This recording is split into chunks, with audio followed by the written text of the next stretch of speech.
You got certain brothers, sisters, whatever, going try to correct them, and they resistance to it. They ain't hearing it. It's going in one ear and out the other, man. They don't give a damn what you talking about right now, right? They resistant to that correction, right? Another one is always wanting to be right. You got a lot of people that a lot of our people that will always. You got, I don't care where it is. It's a brother in every camp, man. It's somebody always got to be right, man. It's a brother that's always got to be right, man. Everything you say, man. Hey, nah, brother, that don't mean that. That mean this. And just because he said it, that mean it's right. Like no matter what you go through, you can have it playing upon tables. You go to a precept and cut what he was talking about. Nah, brother, that ain't what that talking about, man. You know, that type of spirit. Always wanting to be right, man. You got brothers that looking down on others, man. Seeking resignation from and praises from other people. You know, they lusting after that. They love that when somebody praise them and give them. We can't have that type of spirit, man. Or somebody struggling with apologizing to brothers, you know, or sisters. Somebody that can't apologize, man. No matter what's going on, they can't seem to apologize. That's that prideful spirit, man. Being unteachable, man. You got brothers and sisters that you can't teach, no matter what you tell them. They not hearing it, right? You can put it right in their face. Another brother put it right in their face, and they like, no, I got it all figured out. You can't tell me this don't mean X, Y, and Z. That type of spirit, right?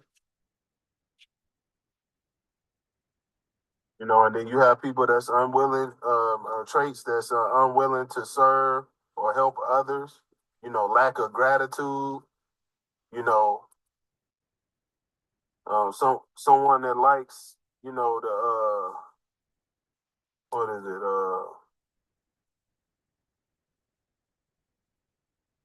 Salaki.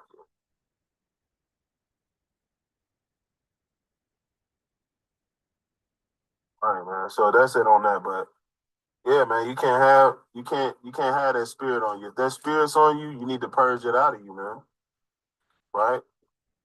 Let's go to the book of Galatians, chapter 3. Chapter 6 and verse 3.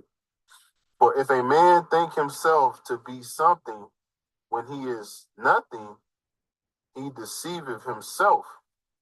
Right? So we can't get high minded in this, right? Can't get high minded in this truth, man. You can't get that, so puffed up where you thinking yourself to be something, right? You can't let people pump your head up with compliments, you know, the flattering words. You can't let that get to your head. You can't let that pump your head up, man. Oh, brother, man, hey, man, man, them precepts, man, brother, you on fire. You know, that brother, man, that brother know all the precepts, man. How do you do that? Hey, that's amazing. And then the brother take it to the head, man, and then now you can't tell that damn brother nothing, man. He think he know everything now.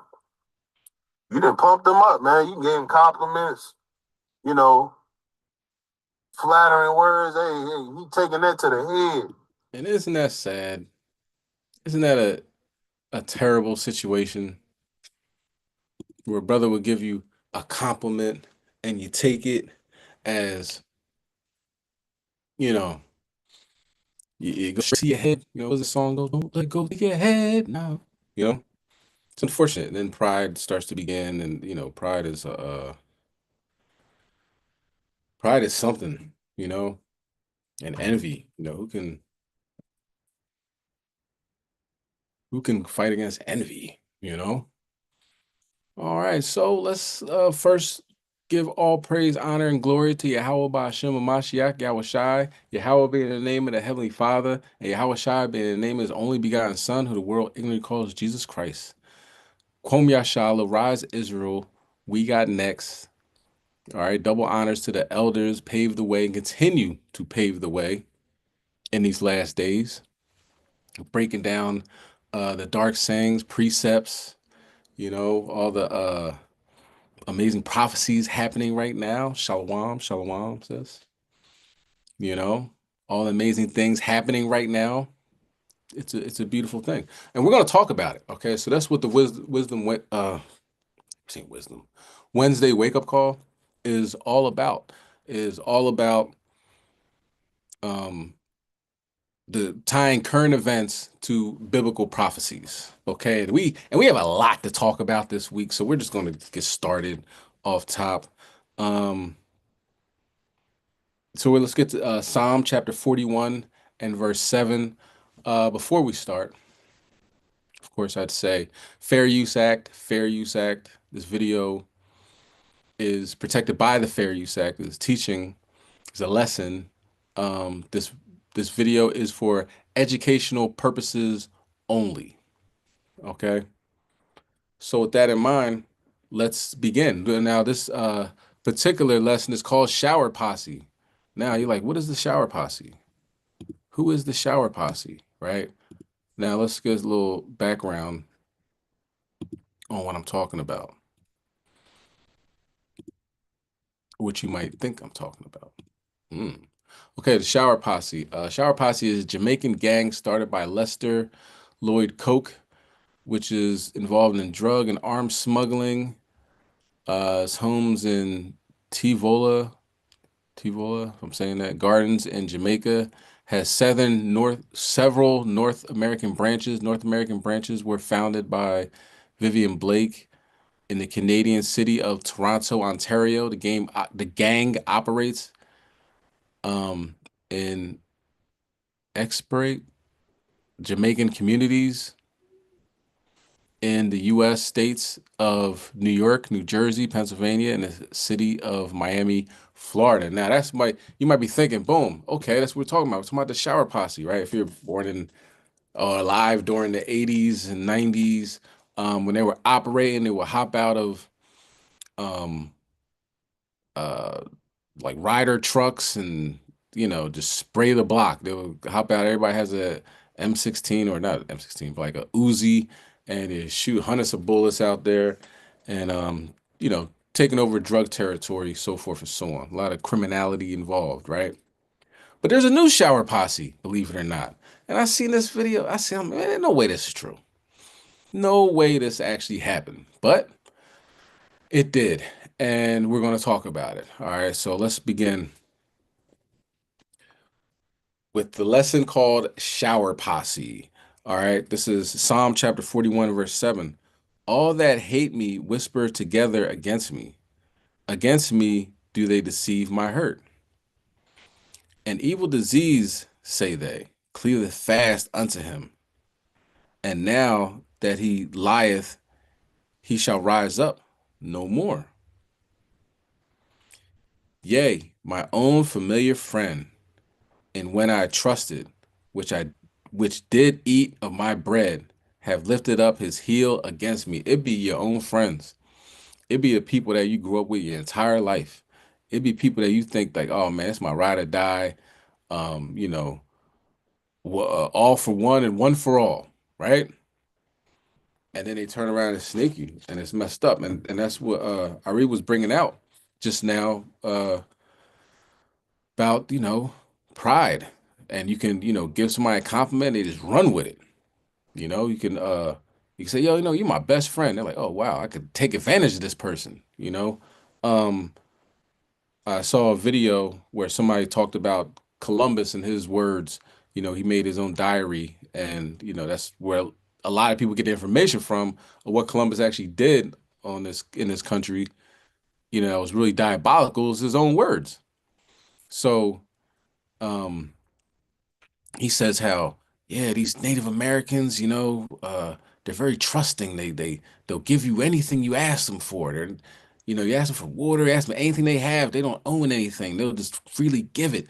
Their morality is unbelievable. There's no crime or no evil in them. They don't want to steal. They don't want to do this. He says that's why they're gonna make perfect slaves. You know what I'm saying? He says servants, but obviously, we already know how these things tied up. Nobody got paid for that servitude, right? So, um, what ultimately comes down to is trusting people is just not in the cards. It's not in the stars. Isn't that what they say? The tarot cards and the stars and the astrology and everything. It's not in there. It's not in the scriptures. It's not anywhere where it says you should trust man. You should trust Yahweh Ba'Shem Mashiach Yahushai. That's who you put your trust in. You trust in man, you're gonna be in bad shape. Or women. You ain't gonna believe this. So this is the shower posse. Slocky, let me get this line this video up. I think there might be some choice words in here. So if there's any children in the room, might want to ear muff it, you know. But I mean, just the story itself is pretty disturbing. So, even if they're used to curse words, it's a disturbing story. All right. But here it is. Let me tell you something. These three dodo heads planned the baby shower for a friend that they didn't like. The friend was unaware the seemingly nice gesture was really a plot to knock her and her baby in her stomach off. Now, these three silver black gorillas waiting for her to pull up to the goddamn baby shower that they orchestrated and put together, allegedly. Then when she got there, they jumped in the car, put the pistol to her head and forced her out the car. Then they until they got tired. Now, the pregnant woman eventually gathered herself and ran to a nearby house for help. That's when the police arrested the three women and all others involved in the investigation as the case is about to head to trial. The video is too graphic for me to show, but it's definitely floating around on the internet. You can find it. All the women involved in this situation and altercation were best friends. They was besties. Now you see why it's better to be alone and stay away from people. That word friend got end in it. And you never know when the end is. Now, I want you women to imagine something. Imagine you pregnant with your newborn baby. You 40, you might be 50 like Janet Jackson. And all your friends that you talk to every day is planning a baby shower for you and acting like they're excited for your new child.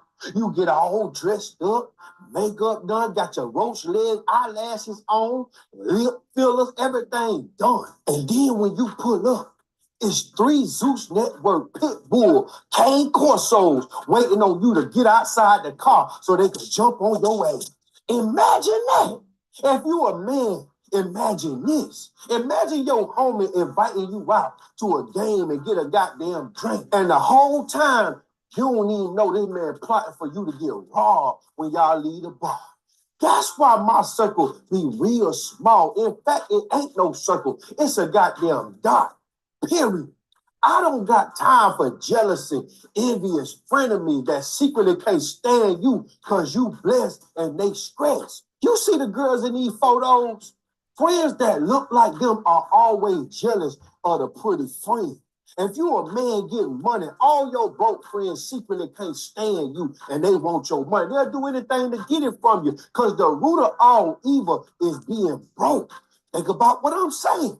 But you women out here in this era, y'all love friends. You need to find you a man and make him your best friend. Because ain't nothing worse than a jealous, scorned, bitter woman hanging around a happy friend that secretly want her man, want her life, want her job, want her house. She secretly wants you out the way because she want everything you got. They bitter, they scorn, get from round their ass. Because look what they did to this woman, unborn child. Now, I know y'all remember Shanquilla Robinson. Her friends set her up to come to Mexico just to unalive her.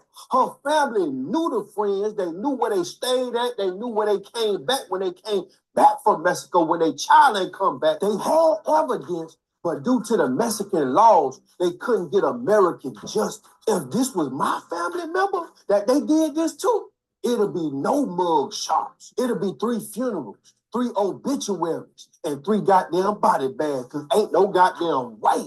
That's diabolical. Think you finna come back and goddamn, you ain't gonna be smiling like that. Now, the people that be recording these setups and be laughing all in the background while somebody getting jumped on that innocent and posing no harm all by themselves, and there's 3, 4 people jumping on them, y'all should be charged with conspiracy.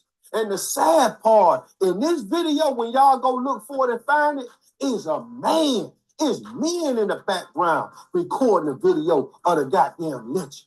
At this point, if you got daughters, you got to be praying that a friendship like this never finds them. And if you got friends, I don't care how well you know them, how well you trust them, you'll never know what's going on in the person's mind. Because when they get behind closed doors or in the car by themselves, you don't know how the devil playing tricks on them. You better keep you a scrap when you round they sneaky ass. Because if this woman had a scrap in that car when they were trying to get her out that car, and she would have opened the door with the goddamn scrap, she and her baby would have been the last man standing.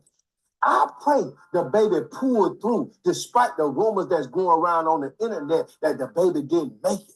Y'all be careful out there with the people that y'all consider friends, and always remember the word friend got end in it. It come to an end. Comment below, like this video. I need y'all to make this go viral because this is a message to these kids out here that always want to be around these friends. You don't know who secretly jealous of your ass. You don't know who happy for you. You don't know who ain't really want to see you win. The whole time they come around with a sneaky grin, and they a snake. And snakes don't do nothing but shed skin and become a bigger snake. I don't care how much you told me you changed. You gonna have to show me. Because if you got snake in you, I can't rock with you no more. I'm a one and done that situation. But y'all comment me. Yeah, man. You know, so the shower posse, they threw her a baby shower just to jump her and to kick her in the stomach and, potentially trying to get the baby out of here. Do you know how evil and diabolical you have to be to do something like that? You know what I mean? That's an evil, diabolical, disgusting thing to do to somebody who you consider a friend. So we in the last days. I ain't got to show you. I put it like this. If you've been rocking out for 2 months on a Wednesday wake-up call, and you could watch all these videos and news stories and still believe we're not in the end times, man, ain't nothing I can do to help you. You know what I mean? But for the most part, if you've been rocking out, most have for this time, you see that this is just adding on to, the love of many shall wax cold. The violence that was on the earth during the days of Noah. We're in the days of Noah now. So a woman got jumped at her baby shower by her friends who threw her the baby shower. Do you know what I'm saying? Do you know how much time and effort it takes to rent out a spot, and we're gonna get these balloons and such is gonna cook the macaroni and cheese. I'll bring the napkins. You know what I'm saying? You get the paper towels. I need somebody to bring trash bags. You prepare for this. You got your clothes you're wearing. You're talking to them the night before. You ready, girl? Yeah, I'm ready. All right, how's the baby feel? Oh, I'm good. Knowing the whole time they planned on jumping her and kicking her in her stomach. You know? So do they get the new title as the shower posse? The other shower posse was jumping out with guns and shooting people, but innocents did get hurt, with the shower posse. Not, I'm not minimizing anything they've done.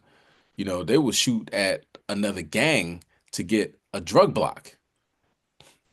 These wildebeest jumped somebody who they considered a friend. Now, who wants to be friends with them? Even those three, they be looking at each other like, you about to jump me next?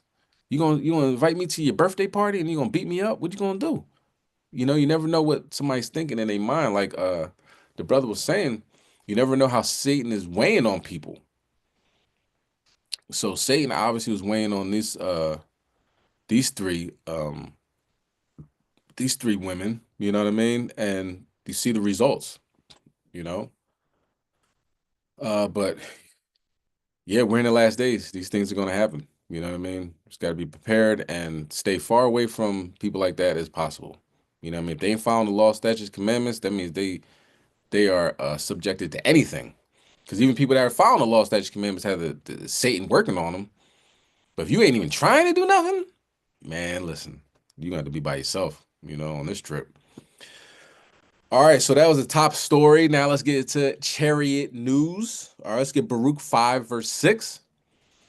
Um, Keep in mind, people know who you are. They know what you're about.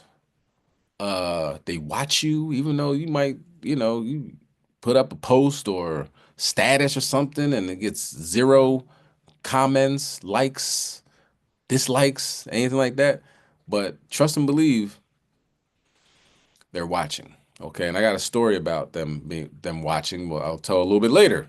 It's very telling. Just happened right before I came on, and we'll talk about it. And it has to do with you Israelites. Okay. You know, I like more people to get on so I can explain this. But everybody that's on right now, that's watching right now, just know that the devil's coming. He's showing up. Okay. Um, and prepare yourself. Okay. Prepare yourself. All right, let's bring at Baruch chapter 5, verse 6. For they departed from thee on foot and were led away of their enemies. But Yahweh bringeth them unto thee exalted with glory as children of the kingdom. So we left out of Jerusalem, um, you know, on foot, and we coming back on chariots. Okay. Verse 7. For Yahweh have appointed that every high hill and banks and long continuance should be cast down, and valleys filled up, to make even the ground, that Israel may go safely in the glory of Yahweh. So he's going to even the playing field, right? Even the playing field and prepare our way, and that's what's happening. The Most High is preparing our way. And um one way that I've seen him do that, right, is his next video that firefighters are given manuals. You know, you get manuals. Oh, you gotta, firefighter, they get they're first responders. So somebody gets in an accident, how they respond to them. Is their neck all right? They gotta put the brace on, um, can you move your legs? They have a whole lot of protocol that they go through, being having a job like that, right? So they have books, booklets of what to do, what not to do, this, that, and the third, right? Now there is this book, right? And I don't think it came out 2 days ago, but I'm just hearing about it. For that firefighters get that talks about if you encounter a UFO, if you encounter an alien, if you encounter a down craft, or you know what I mean, it has what to do. Wait a minute, I thought the U.S. government said these things don't exist, and that people that see them are crazy lunatics that need to be 302'd and never let out in with society again. But the people that they keep in charge with helping keep alive, putting out fires, first responders, you know what I mean? These people realize that, yeah, this is legit. So let's talk about it. All right.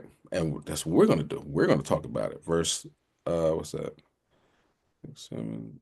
Um, Next verse. Slakia. Moreover, even the woods and every sweet smelling tree shall overshadow Israel by the commandment of the Lord, So good things are coming to Israel. You know what I'm saying?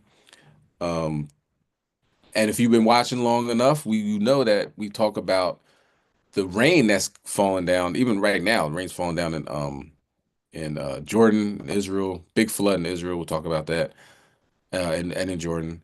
But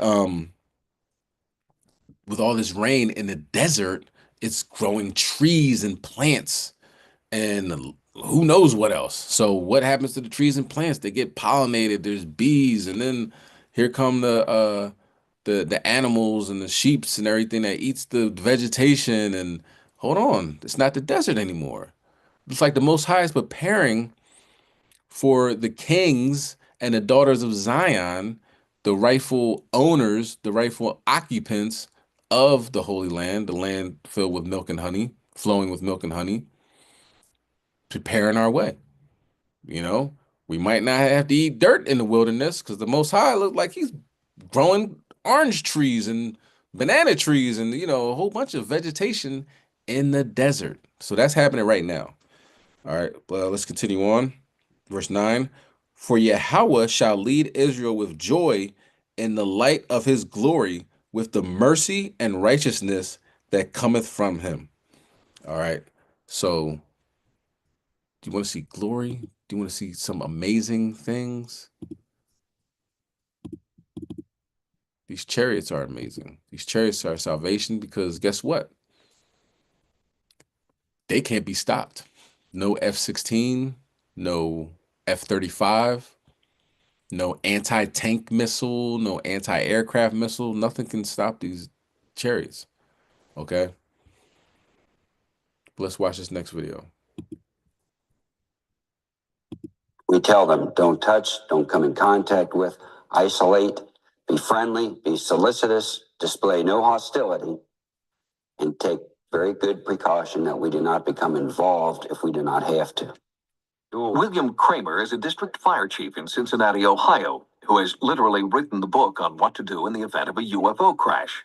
It's part of the Fire Officer's Guide to Disaster Control, a training manual used in all 50 states and reportedly endorsed by FEMA. As far as we know, this is the first time this subject of unidentified flying objects, has actually been incorporated into a larger, full-length text that's being used in a very serious way by the nation's fire officials.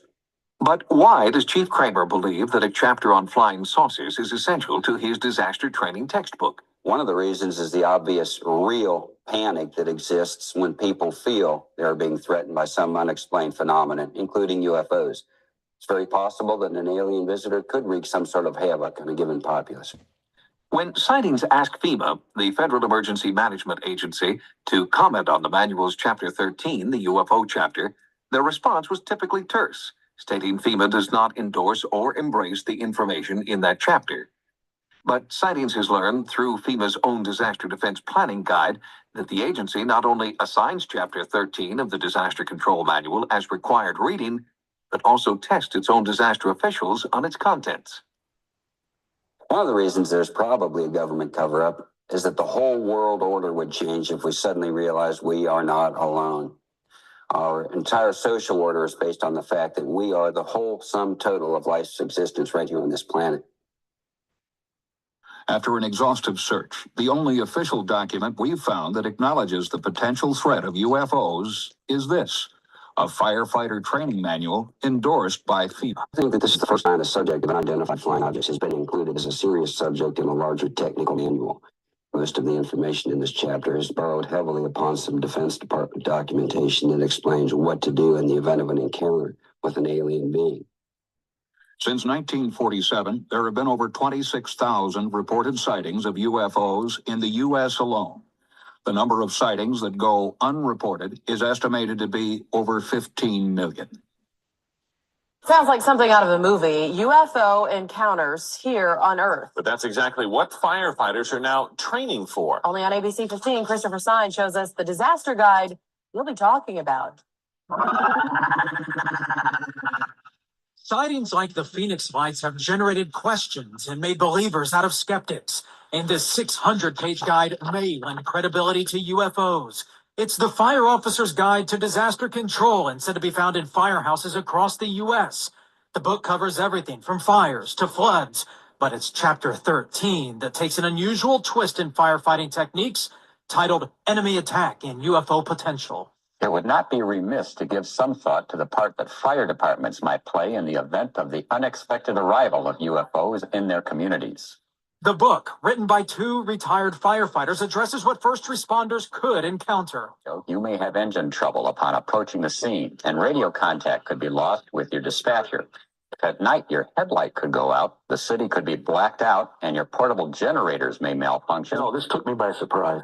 Believers like Jim Mann see the book as an opportunity.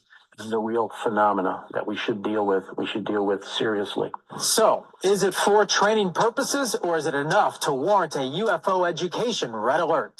This is something that could really happen in our lifetime. It even asks, how do you treat injured aliens? Are first responders aware of the potential physical injuries? Some fire chiefs have little confidence in disaster plans, especially those dealing with UFOs or enemy attack. We contacted several fire agencies regarding this book, and some even called us. However, not one admitted to using it for training, although some are aware it exists. Yeah, you know what, Chris? It just shows you that serious professional people are starting to take this whole subject of UFOs and ETs. They're starting to take this seriously. Jim Mann investigates sightings and encounters for the mutual UFO network known as MUFON. This is a real threat to this planet. MUFON has its own investigative guide seen here publicly for the first time. And I don't think we're crackpots. I think that we're just people that want to be aware of what's going on. We don't know where we came from. We don't know where we're going. And one of the authors of this book says many people miss the point regarding that chapter in UFOs, saying previously, quote, whether they exist or not is not the issue. It's the perceived existence which creates the potential for panic, injury, and even death. Reporting live, Christopher Stein, ABC 15 News, your Valley News. Yeah, oh yeah. Oh yeah. So but saying if they exist, if you know, if and ends were pots and pans, the world will be a kitchen. All right. Everybody knows they exist. They know they exist. There's no chapter on if you find a unicorn. You know what I mean? There's no chapter if you find a leprechaun, you know what I mean, under a pot of gold. There's no chapter on that because you know that doesn't exist. But obviously they have to put that in there, perceived and all this other stuff. But they already know what time it is. They know what's going on. And things are gonna get a lot more stranger, a lot more weirder, you know what I mean? And everybody's gonna be asking questions at that point. So just prepare yourself for that. Let's continue. What is God doing to Israel? It started with fires. There was all these fires, and then it became a sandstorm and the high winds. People were getting knocked over. Now there's floods. Yeah, I mean, what else we waiting for? Sinkholes. I think sinkholes and locusts. You know what I mean? Is next on the menu, and chariots and a bunch of chariots in the skies because apparently the Most High is having a problem with Amalek. It seems from generation to generation. You imagine that? All right, let's go to Isaiah 47, verse 2. Yeah, it's looking bad. It's looking bad over there. I don't know if Amalek. That's probably why Amalek right now he's starting wars up again with Gaza. He plans on flattening Gaza more than it already is, and then turning it to beachfront property. You're gonna have Trump hotels on the Gaza Strip, and of course, as soon as you walk out on your balcony, you can see where a recent bomb was exploded a couple months ago, and there's body parts all around the pool deck. So who wouldn't want to go vacation in Gaza? But that's the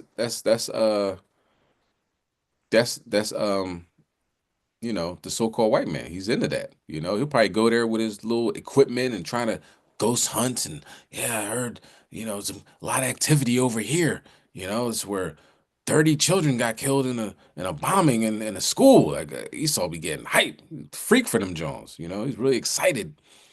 You know, but right now, the Most High. As fire crews race to contain the blaze, Israel's Air Force with this impressive view from above as they drop blocks of fire retardant. The winds yesterday hitting 50 miles an hour, with the flames spreading so quickly, some 10,000 people were told to leave their homes. The good news, guys, this morning is that temperatures are down significantly, as are those winds.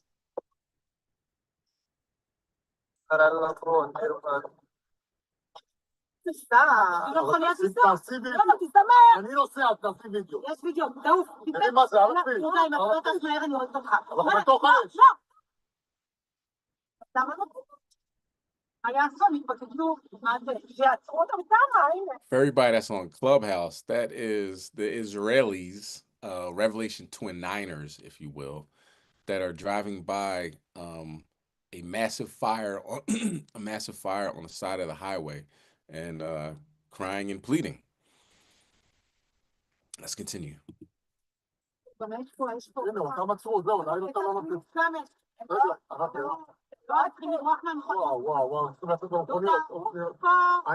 Residents have been moved to safety. Israel's Prime Minister says Italy and Croatia are sending firefighting aircraft to support the emergency response. This is when the fires reached the main highway linking Tel Aviv to Jerusalem. Israel has deployed its military to help the firefighters.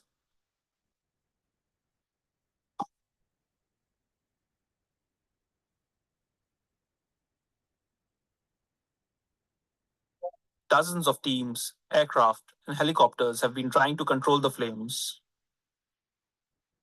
like this heavy transport military aircraft.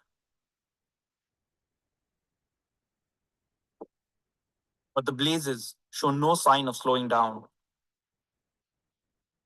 It's just very sad because we knew the weather. We kind of knew that will happen, and still we feel like they weren't ready enough with the heavy bombardments of the big, planes that can drop large amounts of water. But we know it's on the go.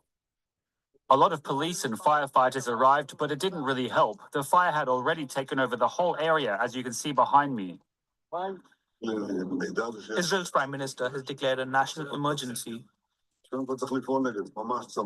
Given our limited resources, the priority right now is to defend Jerusalem. That is of utmost importance. And I don't yet know how far the fire has spread in other parts of the country. Said limited resources, right? So they went to Greece and Cyprus and said, hey, can you guys help us fight this battle? This is one of the worst fires we had in our history. Can you help us? You know what Esau said? Kick rocks, you hook-nosed fake Jew. I don't know if they actually said the last part, but I might have added that on. But that's what happened, They said no. So it's like Esau's divided. You know what I mean? This is the Greek, the Grecians, and Amalek not getting along. All praise to Yahweh Shem Shai. We need to use every available tool and mobilize as many resources as possible. The western wind can easily push the fire towards the outskirts of Jerusalem and even into the city itself. Jerusalem's fire chief says this may be the largest fire in the region in a decade. Now, a little earlier, journalist Malik Sladin gave us an update on the situation from Tel Aviv. Yes, so let's start with the 100 or more actually teams that are still fighting the fire all over the hills of Jerusalem, which is the main area where the fire is, in 11 different locations actually. So with two main ones, there are still active fires there, and the teams are dealing with them. And also outside of Jerusalem, more than a dozen teams are also dealing with the fires outside of Jerusalem in areas with a little bit more, a little bit less smaller fires, but they're still also active. They can't say until now that the fire is under control, but definitely they are working on that.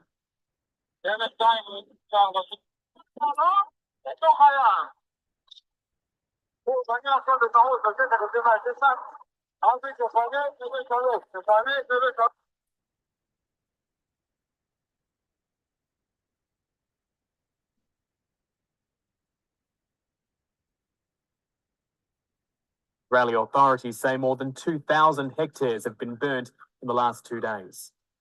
The cause of the fires are being investigated, with Israeli police and the intelligence agency Shin Bet leading that charge. There has been suggestions that this could be the result of arsonists, and the Prime Minister Benjamin Netanyahu has added further fuel to that, using a speech today to claim 18 people had been arrested. He's pointed to Palestinian sources talking about burning the land on social media. However, Israeli media is reporting only 3 people have been arrested, and none of those arrests are in relation to the main fires in the Jerusalem hills. Rather, they were detained for allegedly trying to start fresh fires elsewhere in Israel. Israel's president has used an address for the nation's Independence Day to say this is part of a larger climate crisis which can't be ignored. For now, it appears that the situation is easing. Certainly here on the roof of the ABC Bureau, the skies are far clearer than they were yesterday. There was smoke blanketing much of Jerusalem, and this is some 25 kilometres away from where those fires were burning. But the community and the Israeli authorities remain on guard, as this is just the beginning of a long and hot summer. And it could still expand. I don't know how much you can see that the skies above Jerusalem that are normally blue and very, very clear, especially now in springtime, are just filled with dust. And the smell in the air is as if I were sitting next to a fireplace. It's Oh my goodness, she looks terrible too. Just why this FYI, you know what I mean? People in Clubhouse that can't see. Like it's almost like her hair wasn't messed up enough that she could get in front of a camera, that she just had to mess it up some more. And I mean, God's chosen people, I don't think so. You know what I mean? What it say, how can anybody hate these people that look at the beauty of their women? It ain't y'all, man. It ain't y'all. It ain't y'all. It's been this way since yesterday, with very, very powerful winds, and at the end of a winter that was a drought. And so the circumstances are particularly harsh. The other thing is today's Independence Day in Israel, normally celebrated with barbecues, with people having little, marshmallows on the fire. The entire country has been shut down. Trains between Tel Aviv and Jerusalem aren't working. There's no public transportation. The roads are very iffy. Most have been closed. There have been tens of thousands, if not hundreds of thousands of people evacuated, and the fires are not yet under control. How are the authorities trying to respond to this then, Noga? Well, they're doing a pretty hapless job of it. I want to tell you, there's a lot of criticism, heavy criticism against the government for having been unprepared, especially after the Israeli fire chief said that this was an entirely predictable result of climate change that was known about. The other thing is that Israel suffered 10 years ago from a different fire, forest fire, but a terrible fire up north in Haifa. And the results of that, the investigation of that fire, the results of that investigation were never put into place. Prime Minister Netanyahu was prime minister back then, appears to have entirely ignored the recommendations. And now Israel's in a position of basically having been making phone calls all night to countries as far away as Argentina, begging for help. Israel does not have sufficient. Oh no, they're begging for a help.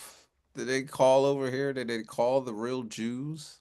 They're begging for help. They had to call Argentina because nobody's helping them. Do you know what I mean? The international community is shunning them. And they have these wars going on. They're ready to attack Gaza, right? I think they have been attacking Gaza. They're talking about nuking Iran, but y'all can't even put y'all fires out. Y'all can't even stop a sandstorm. Y'all can't stop the floods. You understand? The Most High said, I'm not gonna meet you as a man. I got you. You're not gonna be able to stop me. You know? Let's keep going. airplanes that can dump water on these massive fires. In addition, the very heavy winds made air power almost impossible. So it's a tricky situation, and the government is trying to basically turn what's Erect Independence Day into some sort of facade of accountability. All right. So, um, that was the storm news, earthquake storm news section of the Wednesday wake up call. Now let's get into international news. What's happening internationally? You know, well, that is international news that, of course, that Jerusalem's on fire. Okay. They can't put it out. Nobody's helping them. They had called as far as Argentina. Argentina, help us. I know you can't stand niggas either, right? Because Argentina, they're very proud that they don't have any black people in their country. They talk about it. They say, "Oh, the black people are in Brazil. We don't have that problem over here." But you had a 7.7 magnitude earthquake over there. You know, I don't think they can come help you, Israel. They got their own problems to worry about. Most High said, "Nah, stay here. No, stay home. Here's a 7.7. Deal with that." But everybody else, Cyprus and Greece, they're like, nah, we're good. Y'all be bombing hospitals. We don't want that type of energy. All right, so we could talk about that as international news, but there's more international news. There's wars and rumors of wars. You have two nuclear countries going to war with each other right now. Pakistan and India. India and Pakistan. Both have nukes in the hundreds, actually. Pakistan, I think was a defense minister.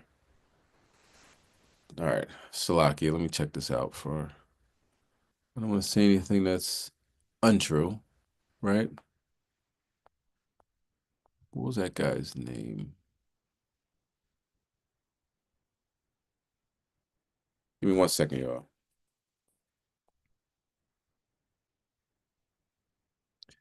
His name is. Oh man, I don't know. I don't know where it's at. Salakia, y'all. I cannot find it.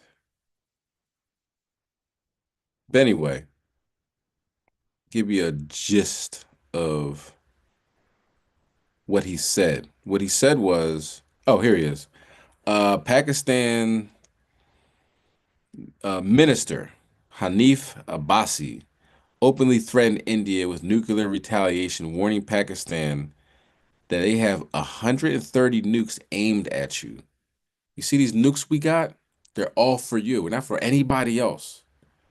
You know, um, it says along with their 130 with Pakistan's arsenal, including Gori, Shaheen.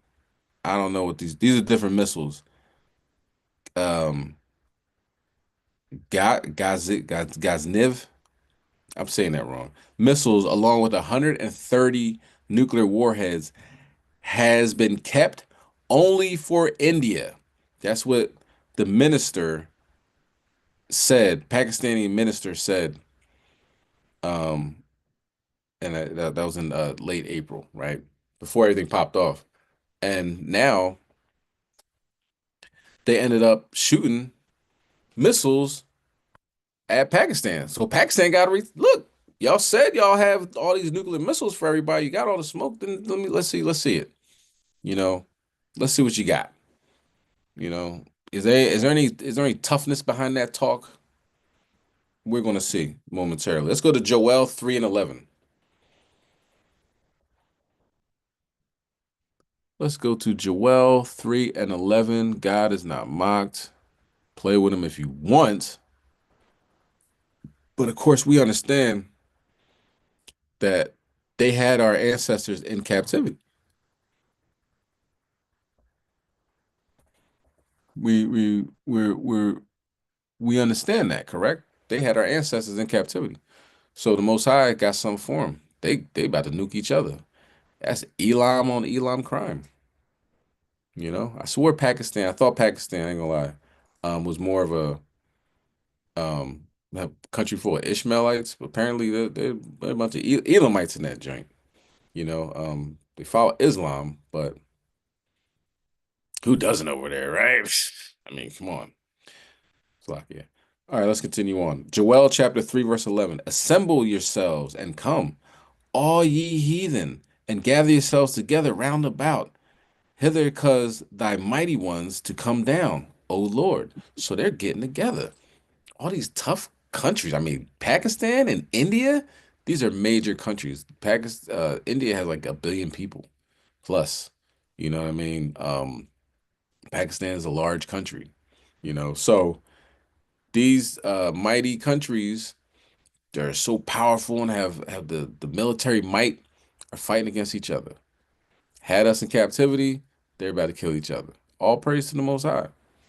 All right, let's get Isaiah 34 and 1 on deck. We're going to watch this video. We're not going to watch the whole thing off the strength that it's like 10 minutes long, but we'll get we'll get what it's trying to explain. India says it has carried out precision strikes on militant sites inside Pakistan and Pakistani-administered Kashmir, claiming to have killed what it calls a number of terrorists. Islamabad says 3 people were killed in the strikes, which it claims hit civilian targets. Pakistan says its response to India's strikes is underway. Tensions are soaring between the two countries over last month's deadly attack on tourists in the Indian part of the disputed territory of Kashmir. DW's Binish Javed is from Pakistan and reports on the region from Berlin. Sandra Petersman heads up our bureau in Delhi. Sandra, starting with you, 2 weeks on since those tourist attacks, which Delhi blamed on Islamabad, it denied the accusations. Now India launches these strikes. Bring us up to date. Well, the Ministry of Defense put out a press statement at 1:44 local time here. So it. Ooh, what'd she say? 1:44 local time. Can't make that up. Let's continue on. Was in the cover of Night. And basically, the statement said a little while ago the Indian Armed Forces launched Operation Sindoor. I'm citing now, hitting terrorist infrastructure in Pakistan-administered Kashmir and deep inside Pakistan as well. Altogether, the statement claims 9 sites were hit. According to the Indian Defense Ministry, all terrorist infrastructure. But of course, that needs to be verified. It's still very early stages, so we also must be very, very careful in what we put out at this stage as the story is developing and news is still emerging. We have learned through sources that India's Navy, Army, and Air Force were involved in this military action. It's the first time, according to Indian media here, that a strike like this, a tri-service strike, has been carried out. And they have coined it here the largest non-war strike against Pakistan in Indian history.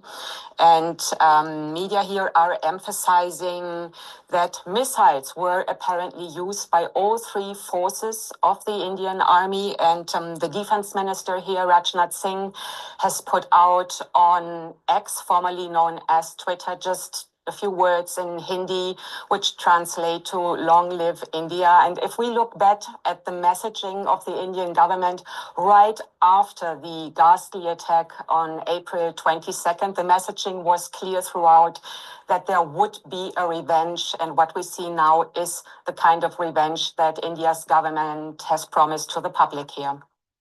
Binish, what are we hearing from Pakistani officials? Ben, as Sandra has said, it's a rapidly evolving situation. We have been getting statements from Pakistani officials. The latest that we have is that Pakistani military has said that India has fired missiles across the border in Pakistan in 5 locations, 5 sites. Mr. Ahmad Sharif in an interview. He's the spokesperson of Pakistani military, and just a few minutes ago, he gave an interview to BBC, and he said that 3 sites were attacked across line of control in Pakistan's administered Kashmir, and 2 sites have been, India has attacked 2 sites in Pakistan's Punjab province, two sites in Muridke and Bahawalpur. And what he claims Pakistani military is saying is most of these sites were mosques or civilian targets. Pakistani Defense Minister Mr. Khwaja Asif has spoken to news agency AFP, in which he has told this agency that at least 3 civilians, including a child, have been killed. But Ben, we have to, as Sandra has said, we have to be very, very careful. These statements are coming from Pakistani officials. Okay, so let's go to Isaiah 34. Yeah, they got nukes, you know? And I don't know what time it is in India right now. Let me see so I can find that out. But trust and believe, while we're asleep, a lot goes on in the world. So that's why it's always a good idea to say your prayers at night, repent before you go to sleep, because anything can happen. Let's see. Right now it is 7:04 a.m. So during the day, or depending on where you're at listening to this anyway, but Eastern Standard Time, it's like 9:30. So during their day, when they're fighting, we're gonna be asleep. You know what I'm saying? So, the Most High is coming like a thief in the night, sending his son back like a thief in the night. So, we gotta be prepared, for anything. This just came out of nowhere. When I woke up, um, looked at my phone, it said that India bombed Pakistan. I'm like, wow, that could be World War III implications. So, let's listen to a couple more minutes of this and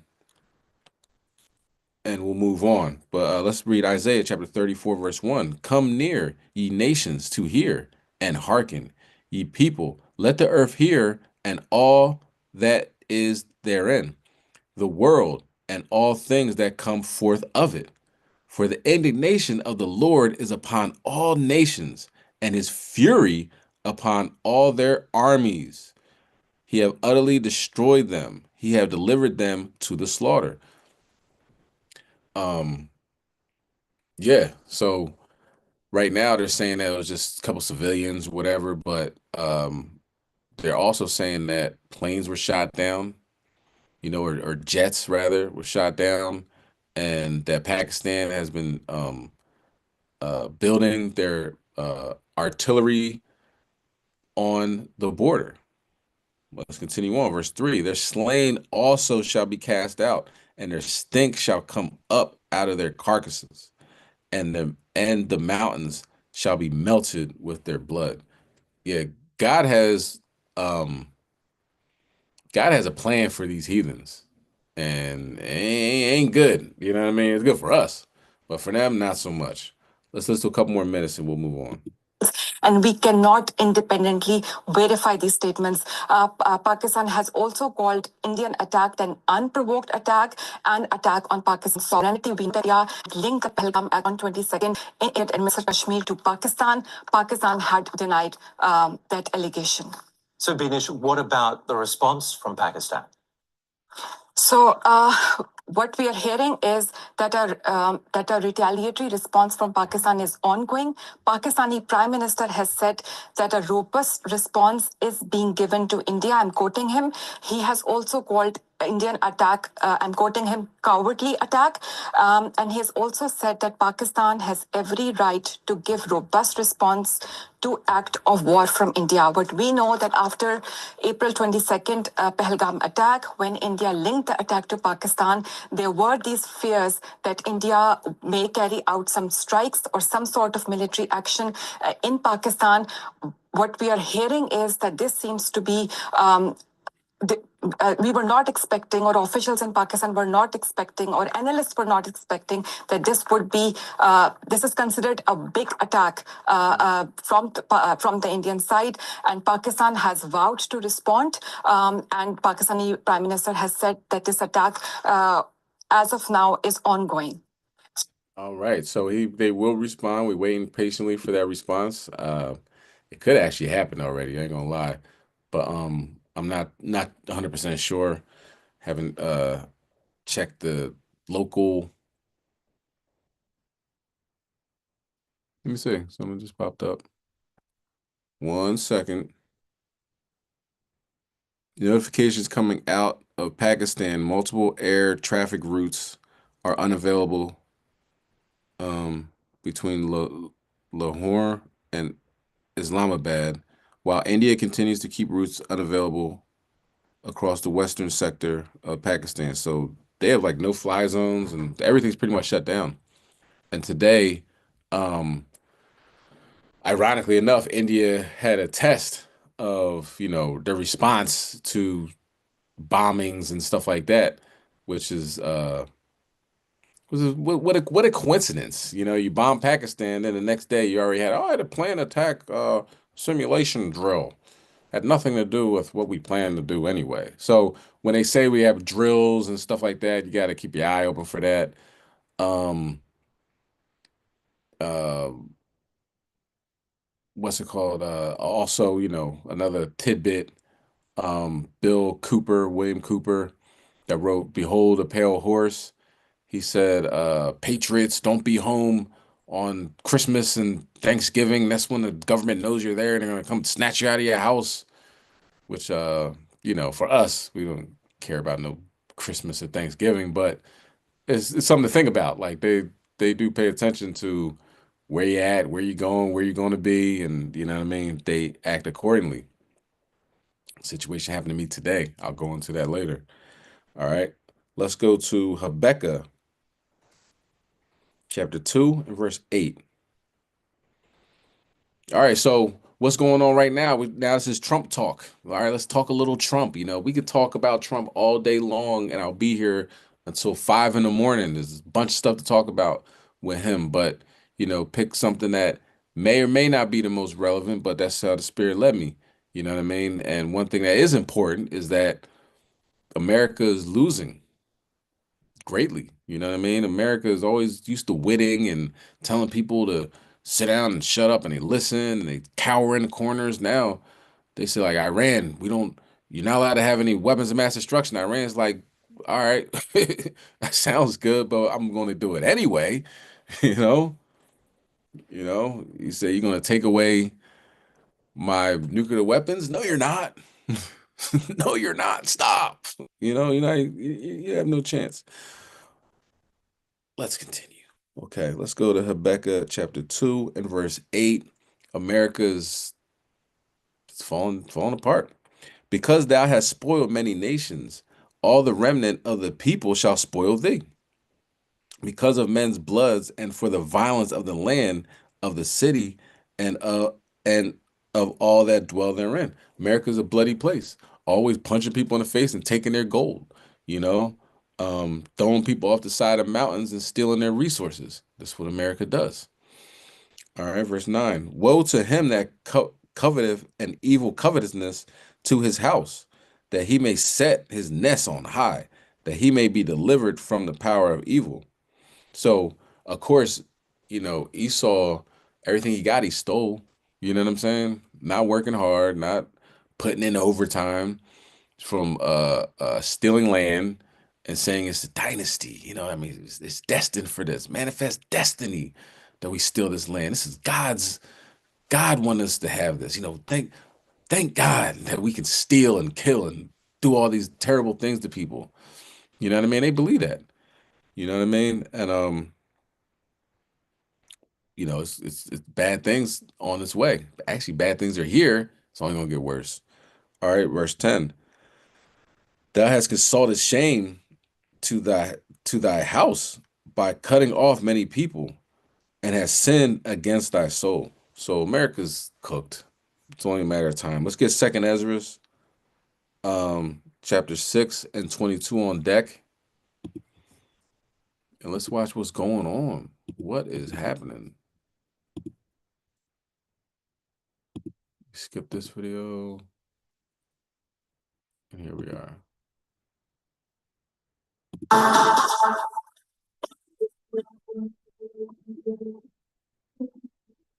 Well, Representative Byron Donalds was doing a town hall and in a red area, and oh boy, they was shouting him down. Let's go ahead and check this out.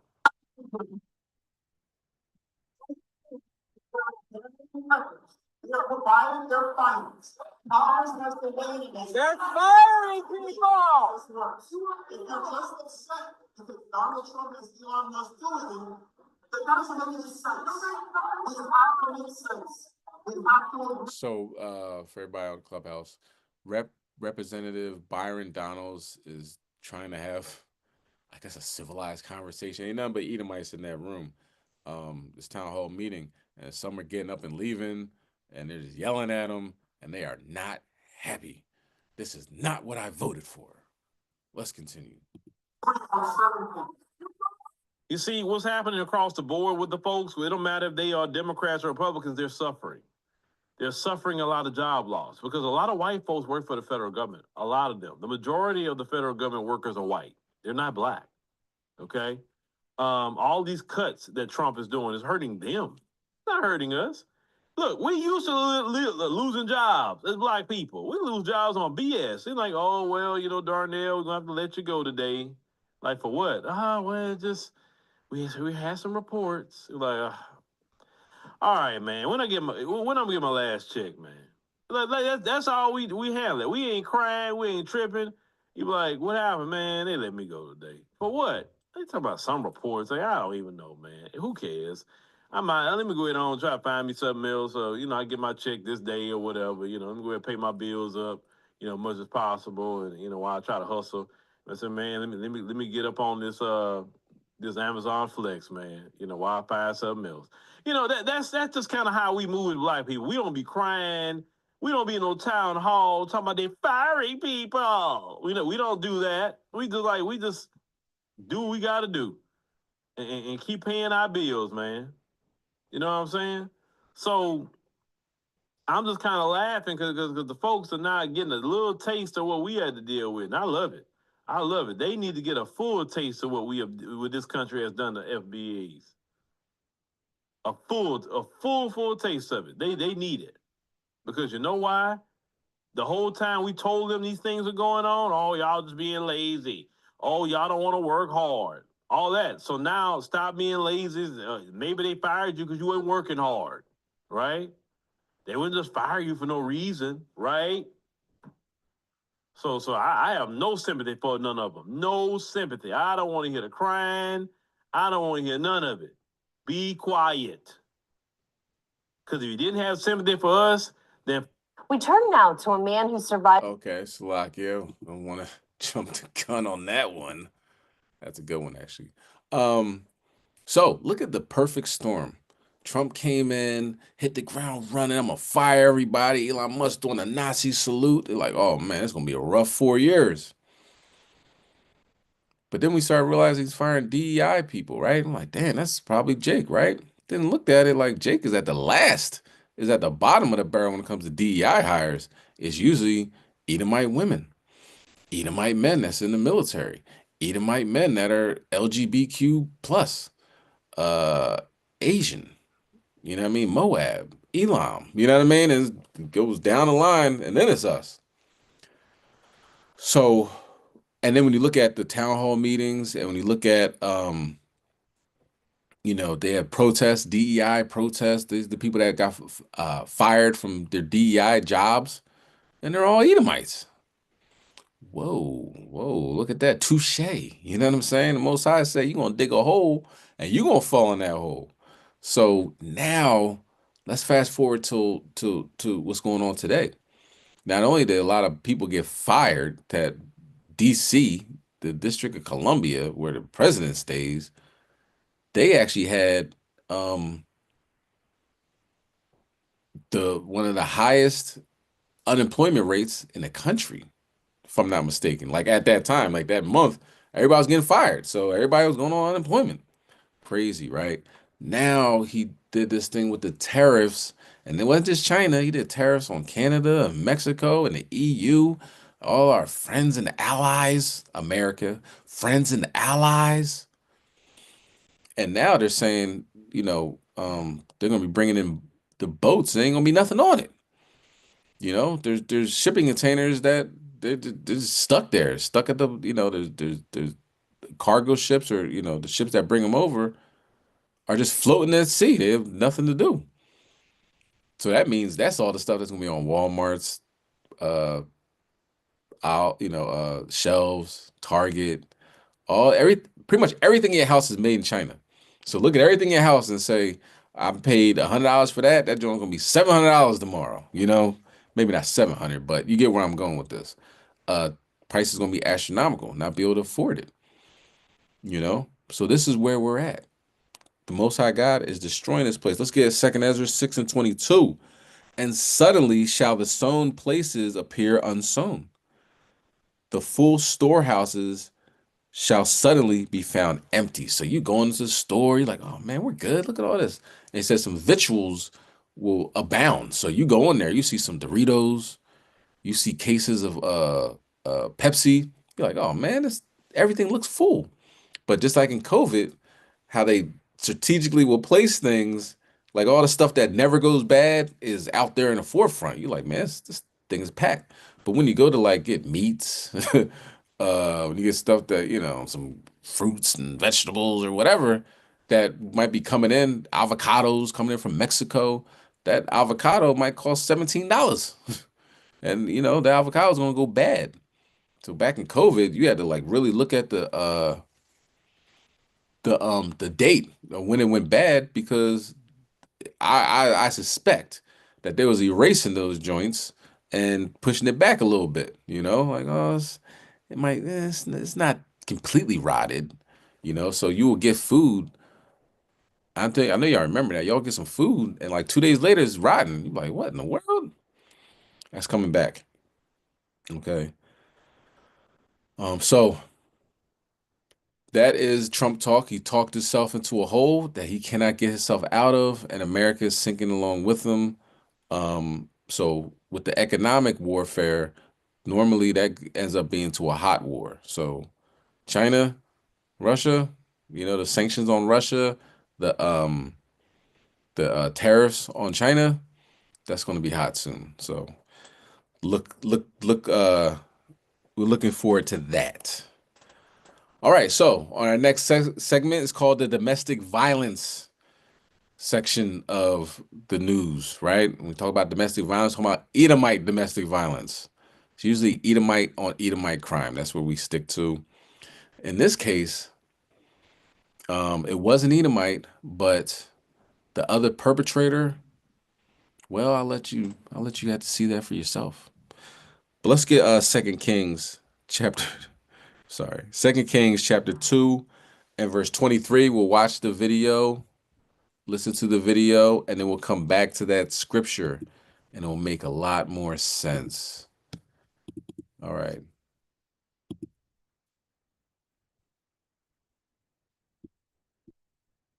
We turn now to a man who survived being mauled by a grizzly bear. Dang. He was like this, coming at me. And I raised my gun because I already had it in my hand and fired that. All right, for people in Clubhouse, he looks like that ventriloquist dummy on if you've seen R.L. Stein books back in the day, the I forget what that dummy's name was, but he looks like a ventriloquist dummy. Like his jaw is, they had to put it back on. The bear ripped his face off. Remember that John Travolta, Nicolas Cage face off. His jaw is rocked. The bear literally ripped his mouth. And Esau's probably talking crazy. You know what I'm saying? Esau always got something smart to say. You always gotta pull yourself by your bootstraps. Like, what I mean? Some crazy that comes out of his mouth. The Most High took a bear and ripped his jaw off. And he had to get surgery to get it back. It still looks terrible, but we'll continue on. Shot, and it misfired. A man mauled by a bear. And it misfired. That's why God is not with y'all. You know what I'm saying? And that's why a gun is, it's all good, this, that, and the third. But you need God on your side. You can have 1 billion guns, 1 billion bullets, and when it's time to use it, that joint just click. Don't even work. You can keep it oiled, everything's all perfect. Yeah, I just shot it last week, just shot it yesterday, and then when the time you really need it, it ain't gonna work. That's why you gotta have God on your side, man. Don't depend on no gun. You don't pray to a gun, do you? All right. So his drone misfired. That bear did not misfire. Let's continue. Bear in Montana is telling his story for the first time, reliving the terrifying moment in 2023 when a grizzly charged at him. But the next thing I remember is he had me by the jaw. And I think he picked me up off the ground and set me, and then he clamped down. Rudy Norlander was helping a father and son with a deer hunt when they accidentally got between the bear and its food stash. The attack left Norlander stranded in the woods for hours with serious injuries to his arms, torso, and face. I was conscious the whole time, and I knew my jaw was gone. He spent the next 5 weeks in and out of surgery as doctors repaired his larynx and stabilized his jaw, with surgeons at the University of Utah performing their first ever jaw-in-a-day surgery using bone and skin from his leg to rebuild the lower part of his face. I asked for titanium fangs and a titanium jaw so I could bite the bear back.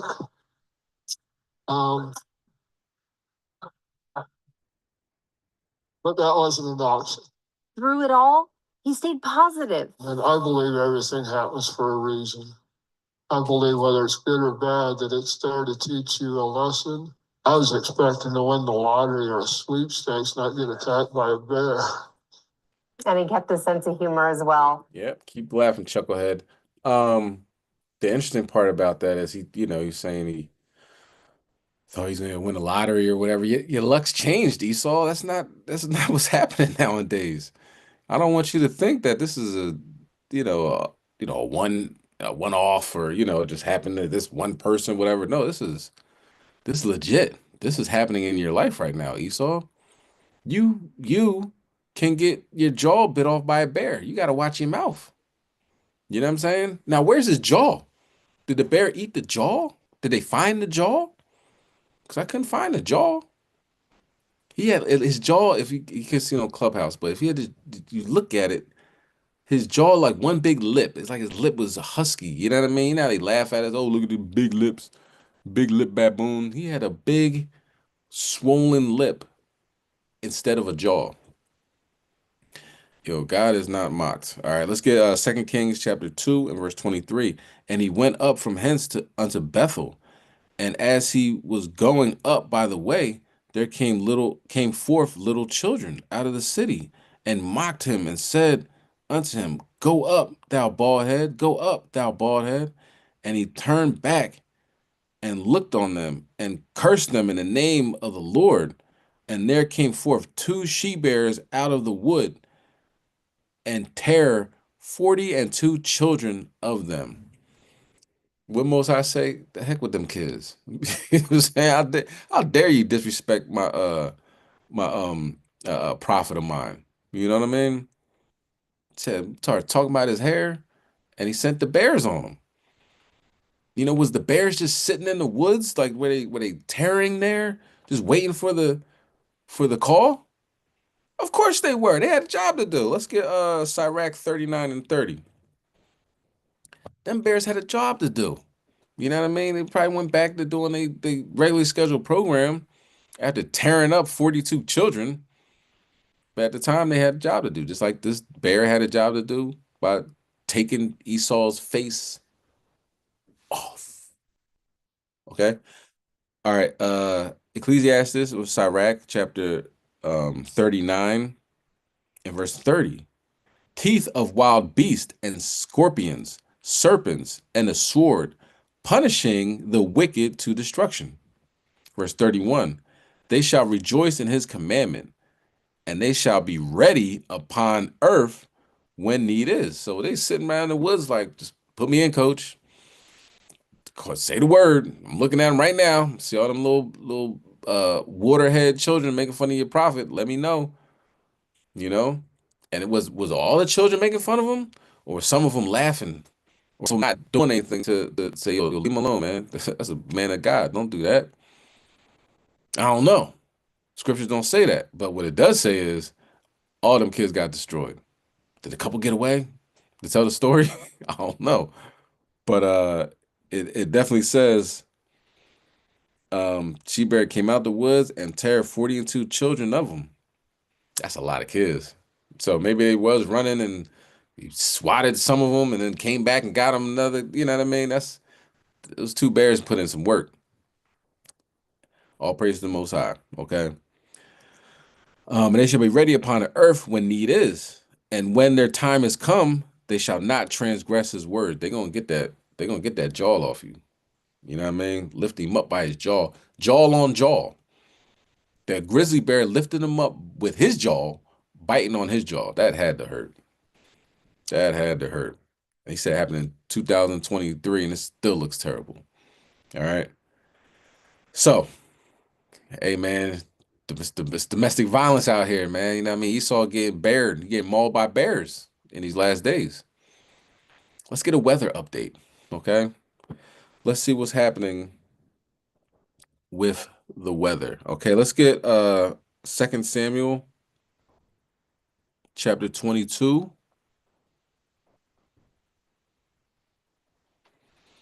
and verse 42. Quick weather update. Tornadoes, floods, you name it. Welcome to America. God's not just destroying Israel, he's destroying Babylon as well. Okay, so 2 Samuel, get verse 22 and 42. They looked, but there was none to save, even unto the Lord, but he answered them not.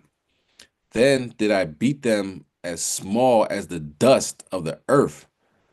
I did stamp them as the mirror of the street, and did spread them abroad.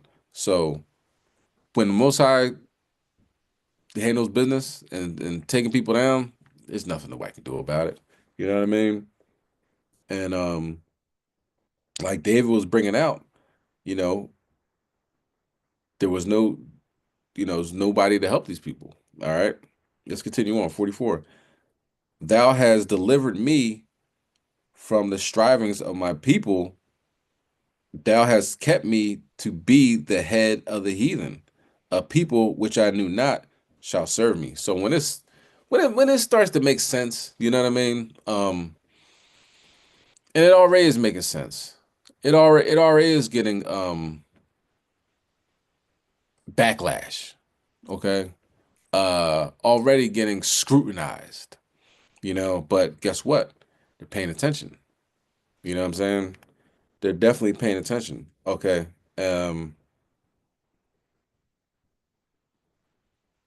Let's continue on. All right.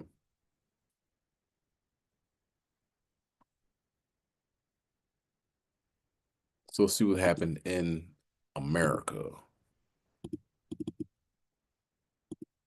in Babylon. We do begin tonight with these deadly storms sweeping east from Texas to Pennsylvania to New York at this hour. More than 50 million Americans on alert right now. A home set on fire by lightning. Drivers trapped under down lines. In North Texas, dark clouds from dramatic supercell and hail the size of baseballs. The straight line winds have been ferocious with this, upward of 100 miles an hour, tossing structures and causing accidents. In Oklahoma City, lightning sparking a fire, destroying this home. A mother and her 2 children inside. They did get out. They're okay tonight. And in Pennsylvania, state of emergency near Pittsburgh. Severe storms moving through, trees crashing down on power lines. 1 person killed by a tree coming down. 2 more electrocuted by down lines. Video tonight from AccuWeather showing a driver trapped under lines that had come down right there. And tonight, a new line of storms, again, stretching from Texas right to upstate New York. Lee Goldberg times this out. And ABC's Maria Villarreal leading us off here with the images already coming in. Tonight, powerful storms pummeling the plains for a 3rd night in a row. Record rain inundating drivers navigating rivers during their morning commute in Norman, Oklahoma.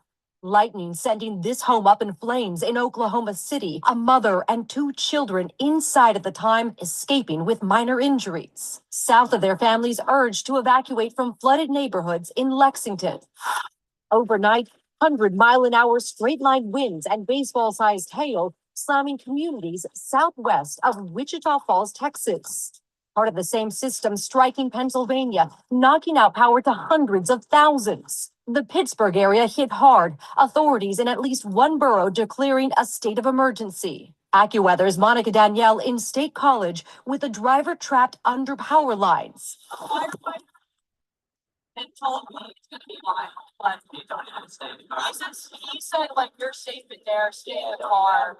That driver is okay, but at least 4 are dead in Pennsylvania, including at least 2 people who were electrocuted. David, back here in Texas, travelers are scrambling with more than 850 flights canceled so far nationwide. A majority of those cancellations happening right here at Dallas area airports. David? And I know you still have watches in effect primarily east of Dallas there tonight. Maria, thank you for leading us off. Let's get right to Chief Meteorologist Lee Goldberg from our New York station, WABC, who's tracking this all the way up to upstate New York tonight. Lee?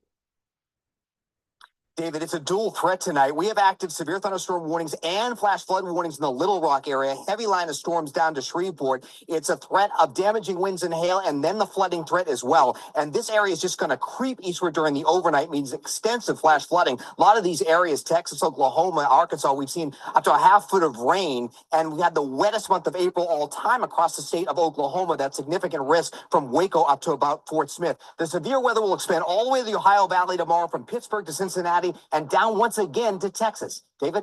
All right, Lee Goldberg back with us tonight. Lee, thank you as always. New details involving a... Okay. Slovakia. Let me send this out real quick. My apologies. So as you can see, the Most High God ain't playing. As you can clearly see, he is casting judgment throughout the 4 corners, right? But obviously, for whatever reason,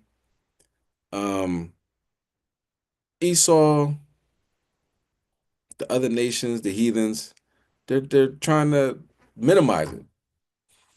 Dang, what's happening?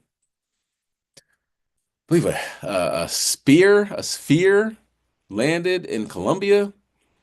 They're looking at it like, what is this? Where'd it come from? Who put it here? You know what I mean?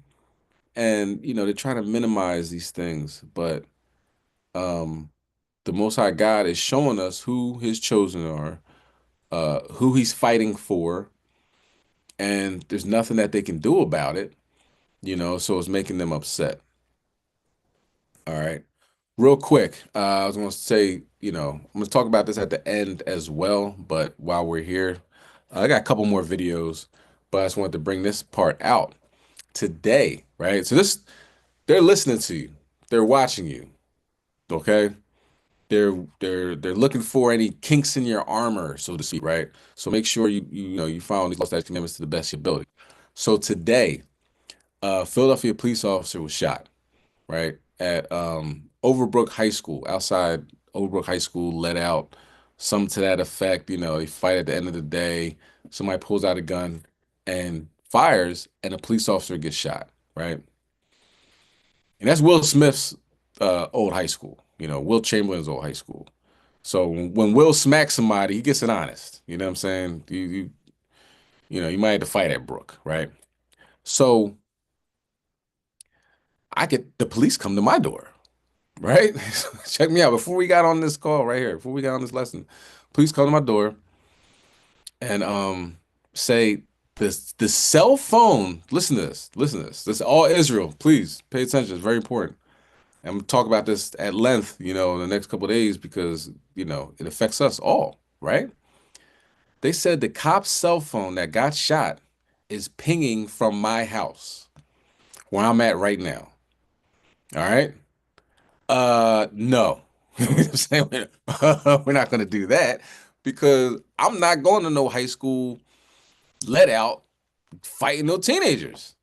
And I'm certainly not staying around till the gunfire happens. And I'm most certainly not picking up some cop's cell phone that got shot and he's sitting in the hospital right now. So they show up at my door. I don't live close to Overbrook. I mean, it's not walking distance. It's not, I live right down the street and somebody got their phone and threw it over my roof or something like that. I live far enough that that's some BS. You know what I'm saying? So I say that to say, now they're probably writing up a warrant, right?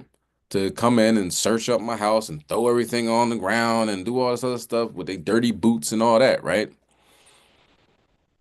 But it seems a little shady. You know what I'm saying? Um, and I believe the thing about it, we talked about this at length, right? That we follow the laws, statutes, commandments of God.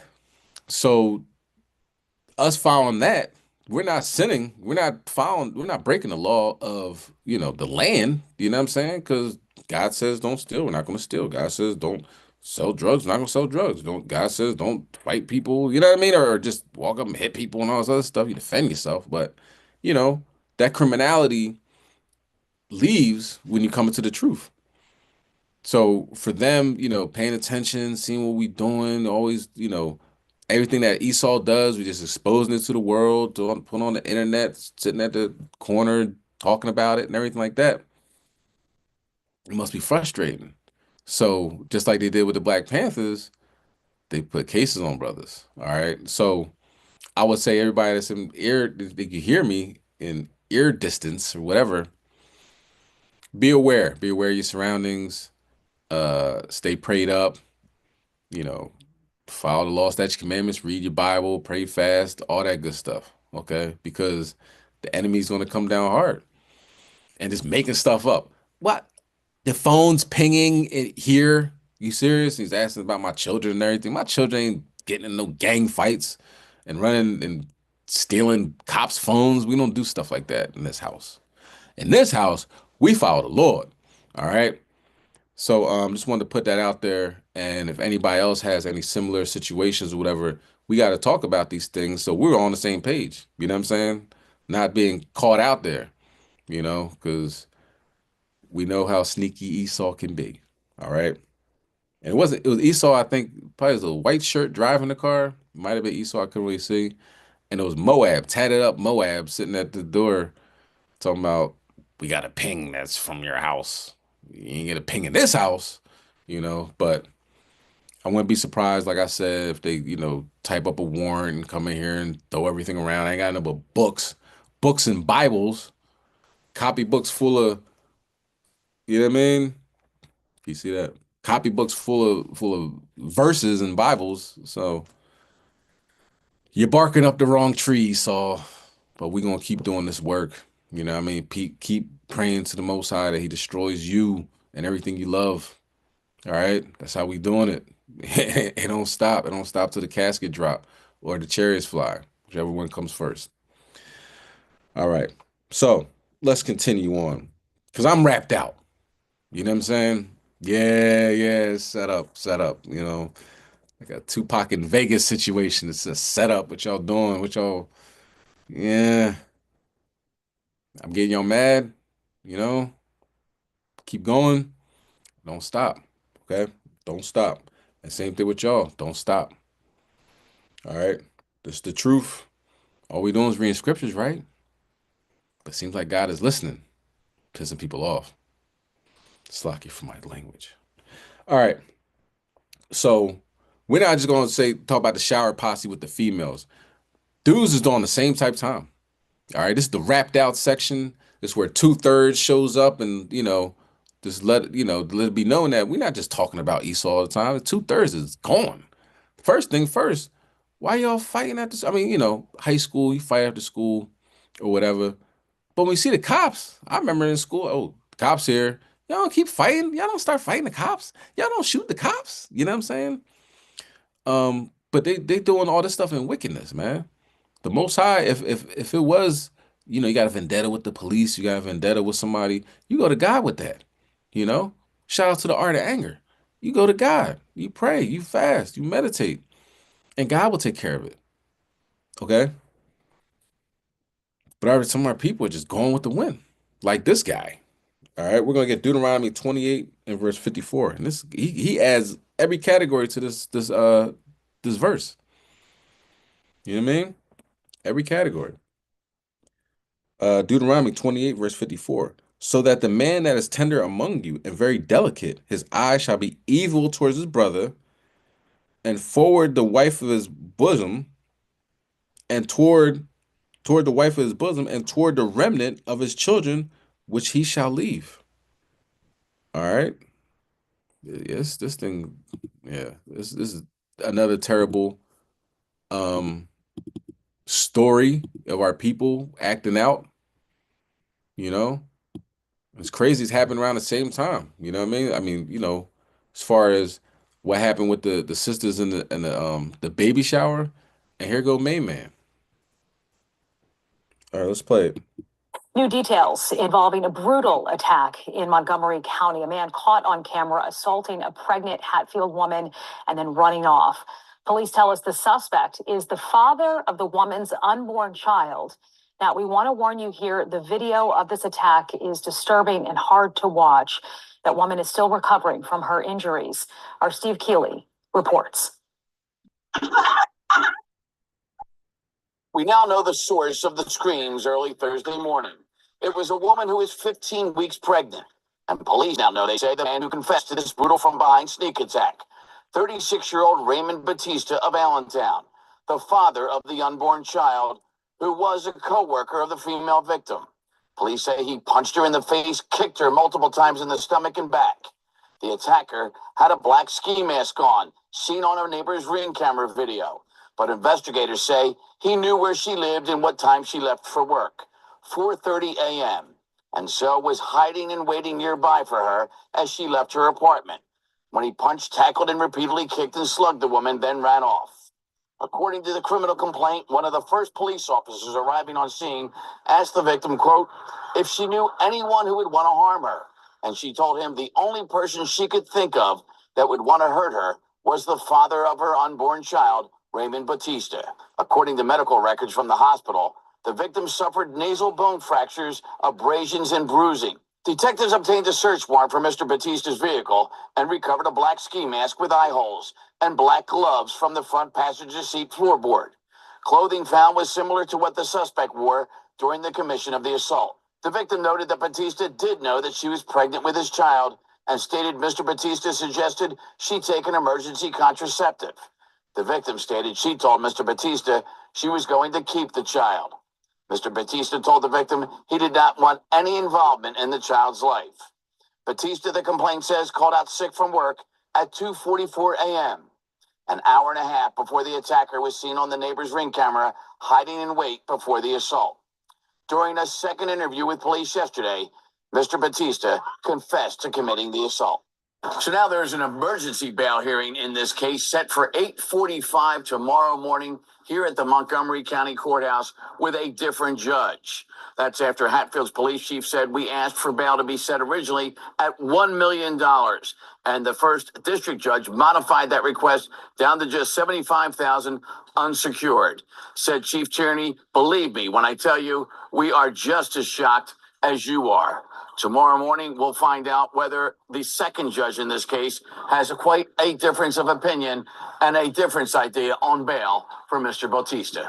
That's crazy because, you know what I mean? Now the judges be like, hey, so you beat up your pregnant girlfriend. Here's low bail. Do it again. You know what I mean? Why do you it's almost like when it was Esau, he shot up a car with Jake in there. He's playing his music. It's down Jacksonville, Florida, I believe, or somewhere down Florida. He's playing his music and he shot up the car and he didn't get convicted of the murder. He got convicted of the attempted murders. So they were like, pretty much the jury and the judge or whatever is saying like, you left him alive. Now you're going to jail. If you would just killed them all, you would have been scot-free.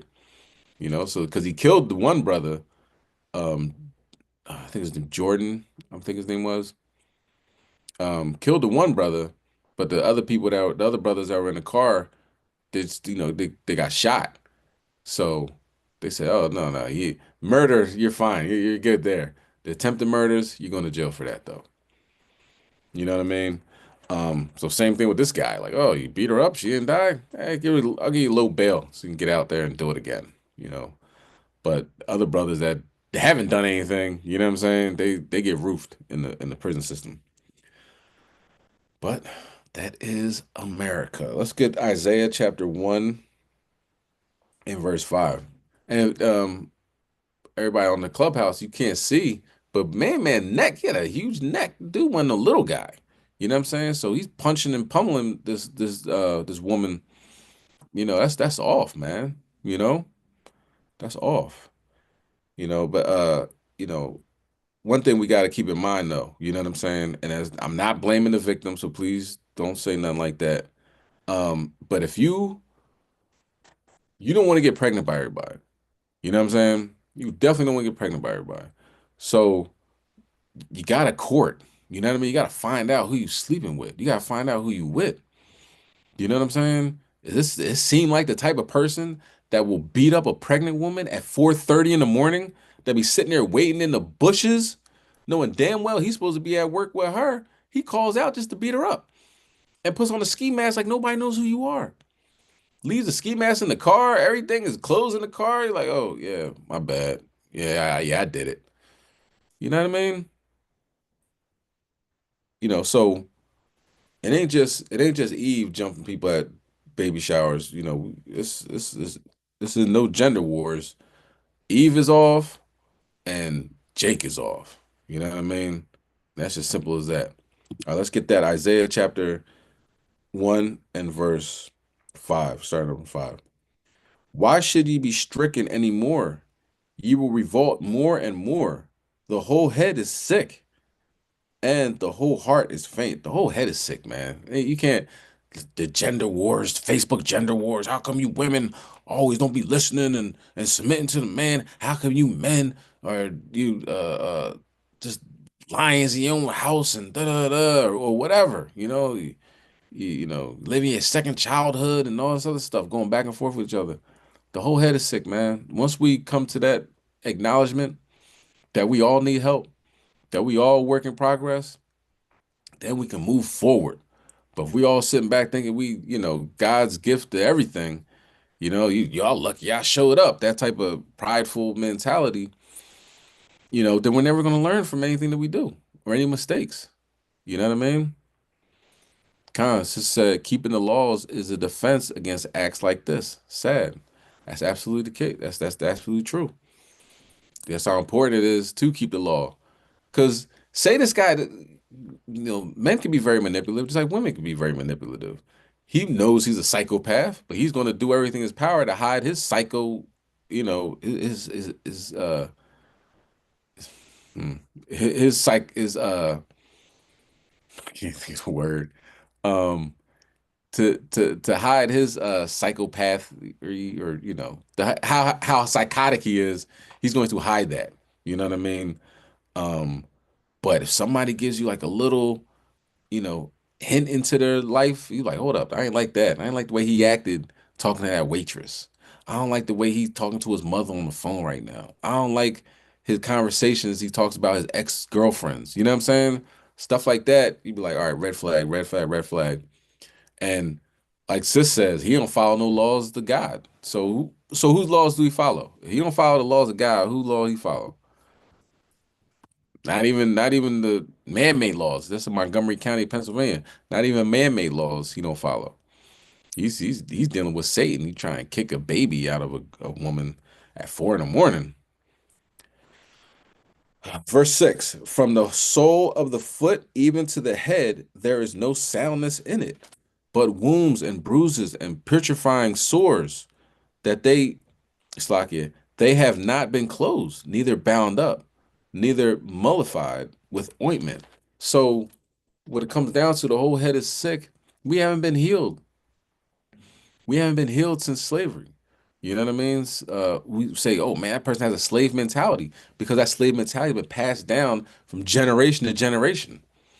You know what I mean? Um, oh, you don't want that baby. Do like Massa did. Massa just kick in the stomach. He probably learned that all the way down the line. Oh, you don't want a baby? Yeah, just kick her in the stomach. I don't know where we learned that from, but you learn it from the your family neighborhood white man. Okay, our people, man, wrapped out. The whole head is sick, and we haven't been healed. You know what I mean? We haven't been healed. So here's a healing um mechanism, right? getting your mind right, literally getting your mind right. How do you get your mind right? Reading these scriptures, following the law, statutes, commandments, fasting, praying, meditating. Okay. And let's talk about meditation now. Let's go to Psalm chapter 19 and verse 14. All right. So this is the health section of the Wednesday wake up call. All right. We're going to talk about health. Health is wealth. Health is crucial. Health is needed. We are deep in these hospitals. We are deep in the morgue when it comes to, dying of diabetes and heart disease and strokes and high cholesterol and all that, but we have to slow things down. We have to watch what we put in our body, watch what we put in our mind, you know, fasting from food and water. Awesome. Fasting from terrible TV and stuff on the internet. Hey man, that's awesome too. You know what I mean? Don't allow everything into your body. You know what I'm saying? Don't allow anything into your mind. You be thinking about it later on, like, damn, I just seen that joint. That was crazy. That's a form of brainwashing because your mind just keeps on repeating it. You know what I mean? All right. So there's ways to clear your mind. Concentrate on your breath. And that's really what I'm talking about here. She's gonna talk about other things, transcendental meditation and focus meditation, where you can, you've got this pencil, right? See it, pencil, you just focus on it. And that just increases your focus. You're not praying to the pencil. You're just able to focus more. A lot of people aren't good at focusing. They call it TikTok brain. You're on TikTok and you're just swiping, swiping, swiping. Something that doesn't get your attention in 3 seconds, you swipe, you swipe, you swipe. So it, when you do things, your brain adjusts to it. The neurons connect.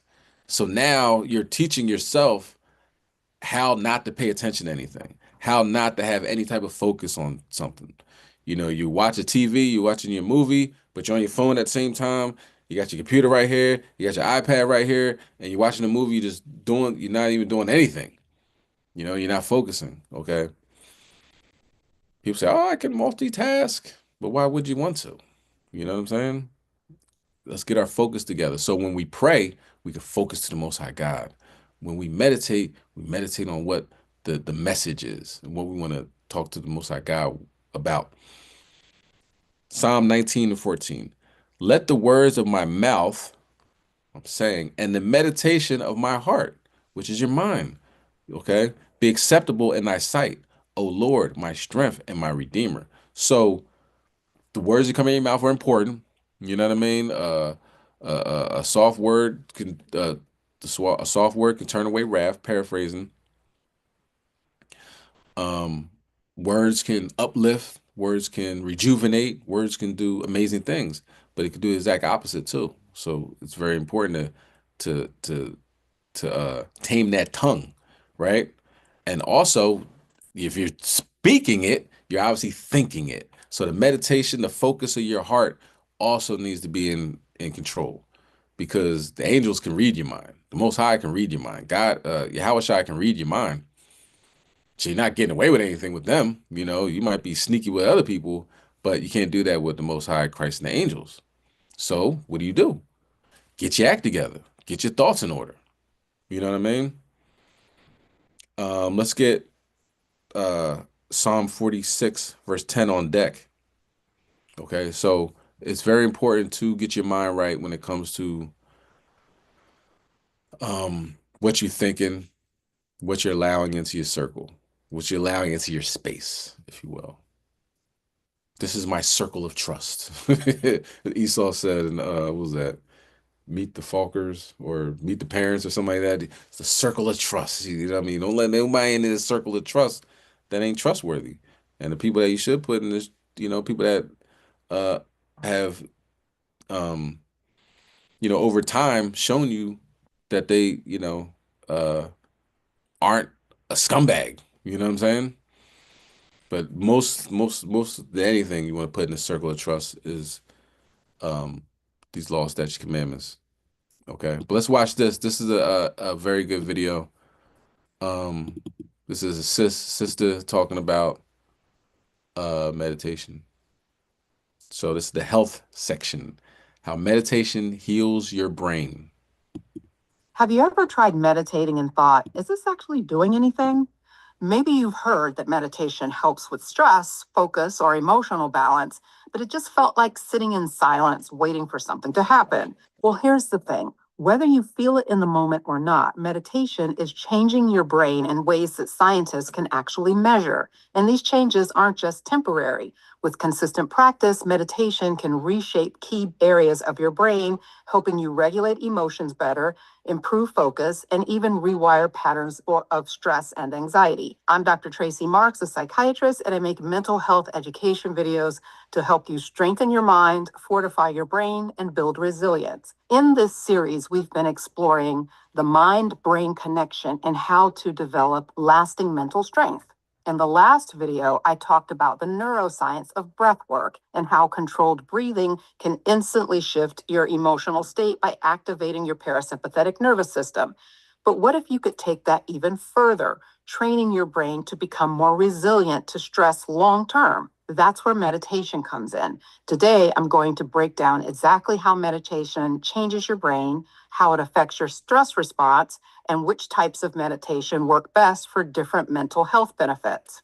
Your brain is constantly changing based on the things that you do over and over. Just like lifting weights strengthens your muscles, regularly practicing meditation strengthens certain brain pathways. One of the most well-documented effects of meditation is the impact on three key areas of the brain: the amygdala, the prefrontal cortex, and the default mode network. The amygdala is your brain's emotional alarm system. It helps detect threats, but it can also overreact, making you feel anxious or on edge even when there's no danger. Studies show that meditation reduces the size and activity of the amygdala over time. This means you become less reactive to stress, and instead of feeling hijacked by your emotions, you gain the ability to step back and respond more calmly. This is why long-term meditators tend to have lower baseline stress levels. It's not that they never experience stress, it's that their brains aren't stuck in a constant fight or flight response. The prefrontal cortex is the CEO of your brain, and it's responsible for logical thinking, impulse control, and emotional regulation. Meditation strengthens this area, helping you regulate emotions better and make more thoughtful decisions instead of reacting impulsively. This is why meditation is often used to treat conditions like anxiety and depression, because it gives you better control over runaway thoughts and emotions. Imagine being in an argument, and instead of instantly snapping back, you pause, take a breath, and choose a response that actually aligns with your values. That's your prefrontal cortex doing its job. The default mode network is the part of your brain that generates self-referential thoughts. What's that? These are thoughts that revolve around yourself, how you relate to the world, how others perceive you, and how your actions shape your environment. With self-referential thoughts, you might find yourself replaying conversations, analyzing past decisions, or worrying about how a situation will unfold. Your default mode network turns on when you're not intentionally thinking about something or letting your mind wander. So if you don't have anything to think about, the network will fill in the dead airspace for you. And when this network is overly active, you can get caught up in worrying and negative ruminations. Meditation has been shown to reduce activity in the default mode network, making it easier to stay present rather than get lost in thought. And this is why people who meditate regularly report feeling more engaged in the moment and less consumed with their internal dialogue. Those are the effects on your brain. Here's how meditation affects your body's stress response system. Number one, meditation lowers cortisol levels. Chronic stress keeps your cortisol levels elevated, which can lead to anxiety, brain fog, and even memory problems. Meditation reduces baseline cortisol, helping you stay more balanced under pressure. Number two, meditation also improves heart rate variability. Heart rate variability is a marker of how well your nervous system adapts to stress. Higher heart rate variability means that you recover from stress faster. And meditation improves your heart rate variability by increasing vagal nerve activity, which is your body's natural calm down switch. Another benefit of meditation is it boosts attention and focus. Meditation increases dopamine and strengthens neural circuits related to focus. In fact, studies show that even brief daily meditation can improve attention span and working memory. So this all sounds great, but what type of meditation is best? The reality is meditation isn't a one size fits all. Different techniques affect the brain in different ways, so it depends on what you're looking for. Let's go over three main types and what they do. First, there's focused attention meditation, which is great for improving focus and cognitive function. This is where you concentrate on one thing, like your breath, counting your inhales and your exhales, or focusing on a mantra. It strengthens the prefrontal cortex, which helps with attention control and impulse regulation. When your mind wanders, and it will, you bring your attention back to the focus point. Next, we have open monitoring meditation, also known as mindfulness meditation. And this one is all about observing your thoughts and emotions without reacting to them. Instead of focusing on one thing, you allow your thoughts to come and go naturally, almost like watching clouds pass in the sky. This type of meditation is best for emotional regulation and reducing overthinking because it actually calms the amygdala, the brain's stress and fear center. And then there's transcendental meditation, which is designed for deep relaxation and stress reduction.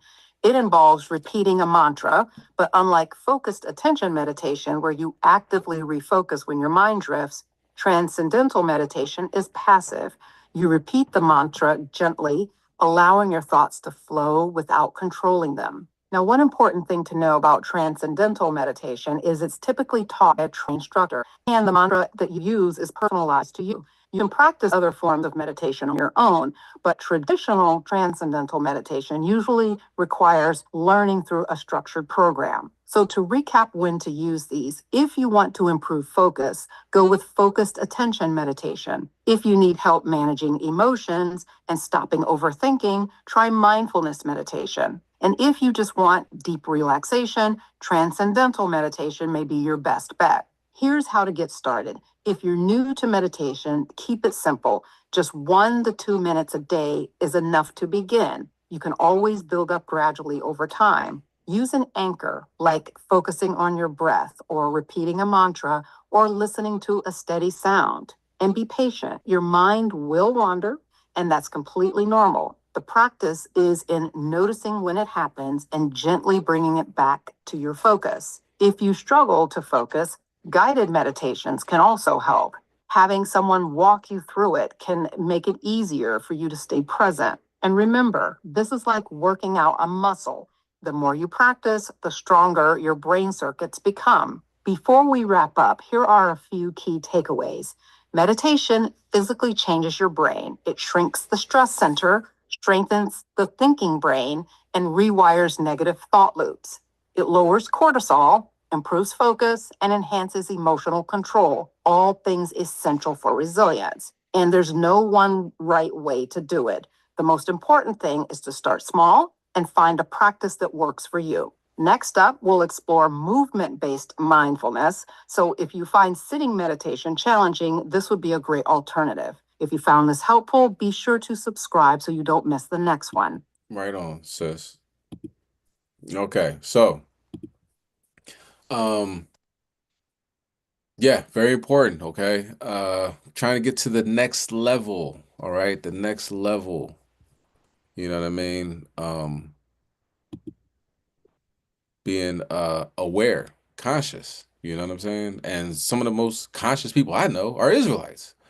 Way more conscious than the conscious community. You know what I'm saying? Brother Polite was shooting up the Bible, totally unconscious. He's locked up with a pedophile charge.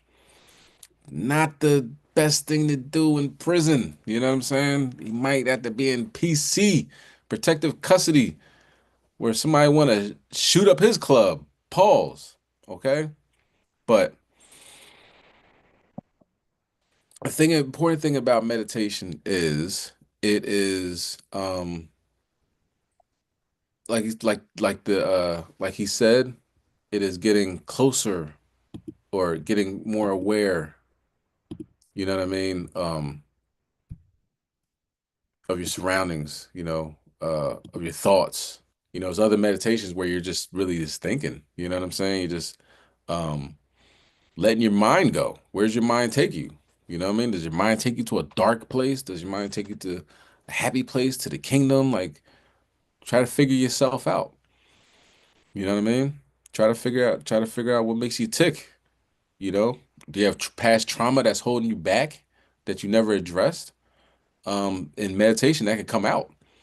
You know what I mean? And it's a like a cleansing time. You know what I mean? So I recommend it. The one pushback I get with Israelites is, well, that's what the heathens do. The heathens do a lot of things. The heathens drink water too. You gonna stop drinking water? You know what I'm saying? The heathens came up with a Queen James Bible. You gonna stop reading the Bible because they came up with the Queen James Bible? No. You know what I mean? This is stuff that they learned from us that we forgot about because we kept going into captivities. You know what I'm saying? And now people are like, oh, the African ancestors and stuff. No, we pray to Yahweh Shem and Mashiach Yahushai. That is it. Okay.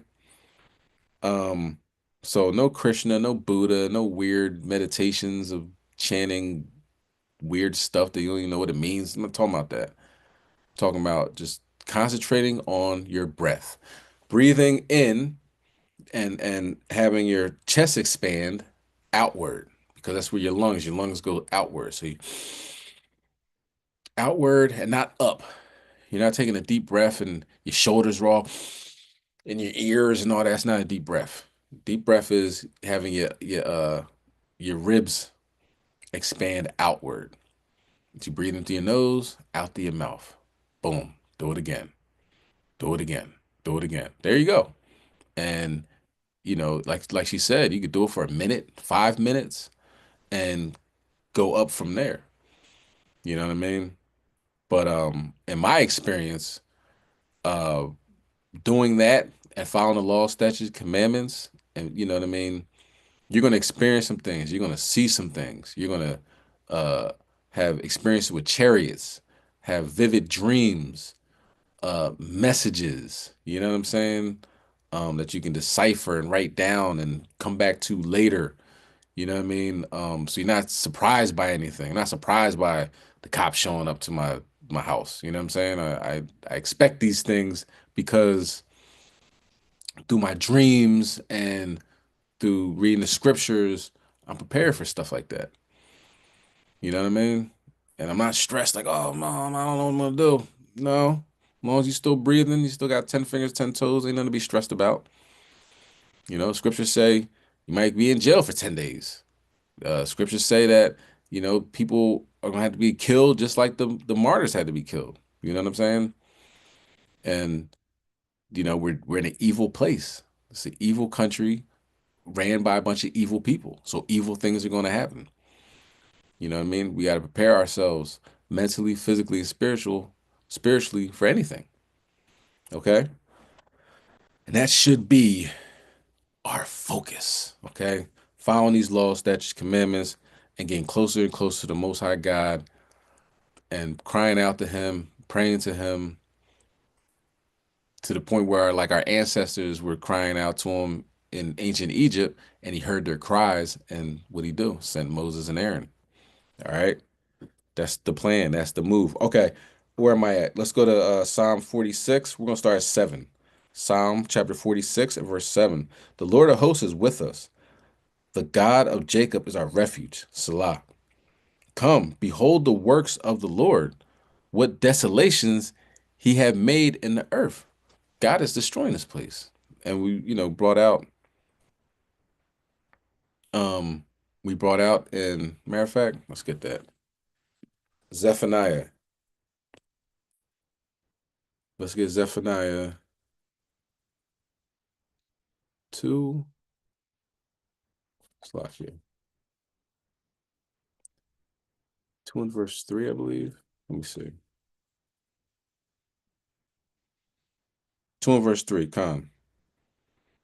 Seek ye the Lord, all ye meek of the earth, which have wrought his judgment.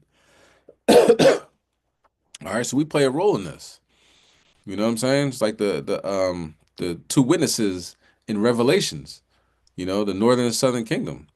People are rejoicing when they fell, because we bring in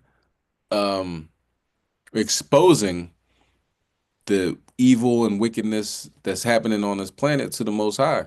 You know what I mean? Being a witness on the planet. Look, this what just happened. Oh, Trump just said this. Elon Musk just said that. When pray and meditate to Yahweh Shem Yahushua, ask them to judge the situations, right? Which have brought his judgment. Seek righteousness, seek meekness.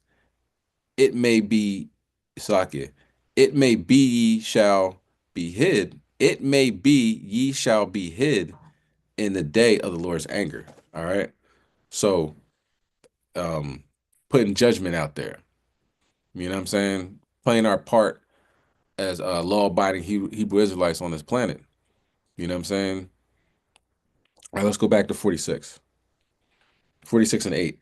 Come, behold the works of the Lord, what desolations he have made in the earth. Because obviously the Most High is the, you know, he's the one that's destroying these things. You know what I mean? He's the one causing the earthquakes. He's the one causing the tornadoes and so forth and so on. We just play our part, following the law, statutes, commandments, and asking the Most High to judge certain situations. Being eyewitness, pretty much. Verse 9, he maketh wars to cease unto the end of the earth. He breaketh the bow. He cutteth the spear in sunder. He burneth the chariot in the fire. So the Most High is doing all these things, okay? But what did he say? What are we to do? Be still and know that I am God. All right? Be still. Relax. God got this. God's gonna take care of it. Okay? Just talk to him and watch things transpire. Pray, fast, meditate. I will be exalted among the heathen. I will be exalted in the earth. Verse 11, the Lord of hosts is with us. It's important. The Lord of hosts is with the so-called Blacks, Hispanics, and Native Americans. You grasp that. You really understand what that means. That means you're not just saying stuff just to say it. You know what I mean? You prophesying the downfall of America and these heathen nations. Okay? You prophesying, the things that are going to happen next. You know what I'm saying? Because God is with us. All right. The Lord of hosts is with us. The God of Jacob is our refuge. Salah. Okay. So, meditation, very, very well documented. Can lower your blood pressure. Allegedly, I guess I say that. I allegedly lower your blood pressure. It could, stop you, reduce you from strokes and heart disease, and it can get your body in order. And get your mind right. Have you feel less stress and more energy too. Because meditation is conscious sleep. Sleep is unconscious meditation. So if you can meditate for about 10 minutes, it's like taking a nap. Wake up feeling refreshed, like, oh, stretch your arms, feel good. Let me go out and start the day off, or continue the day however whenever in the day you do it.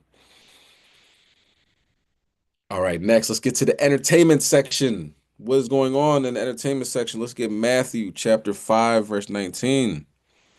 Entertainers, they're here to entertain or here to distribute propaganda. Which one is it?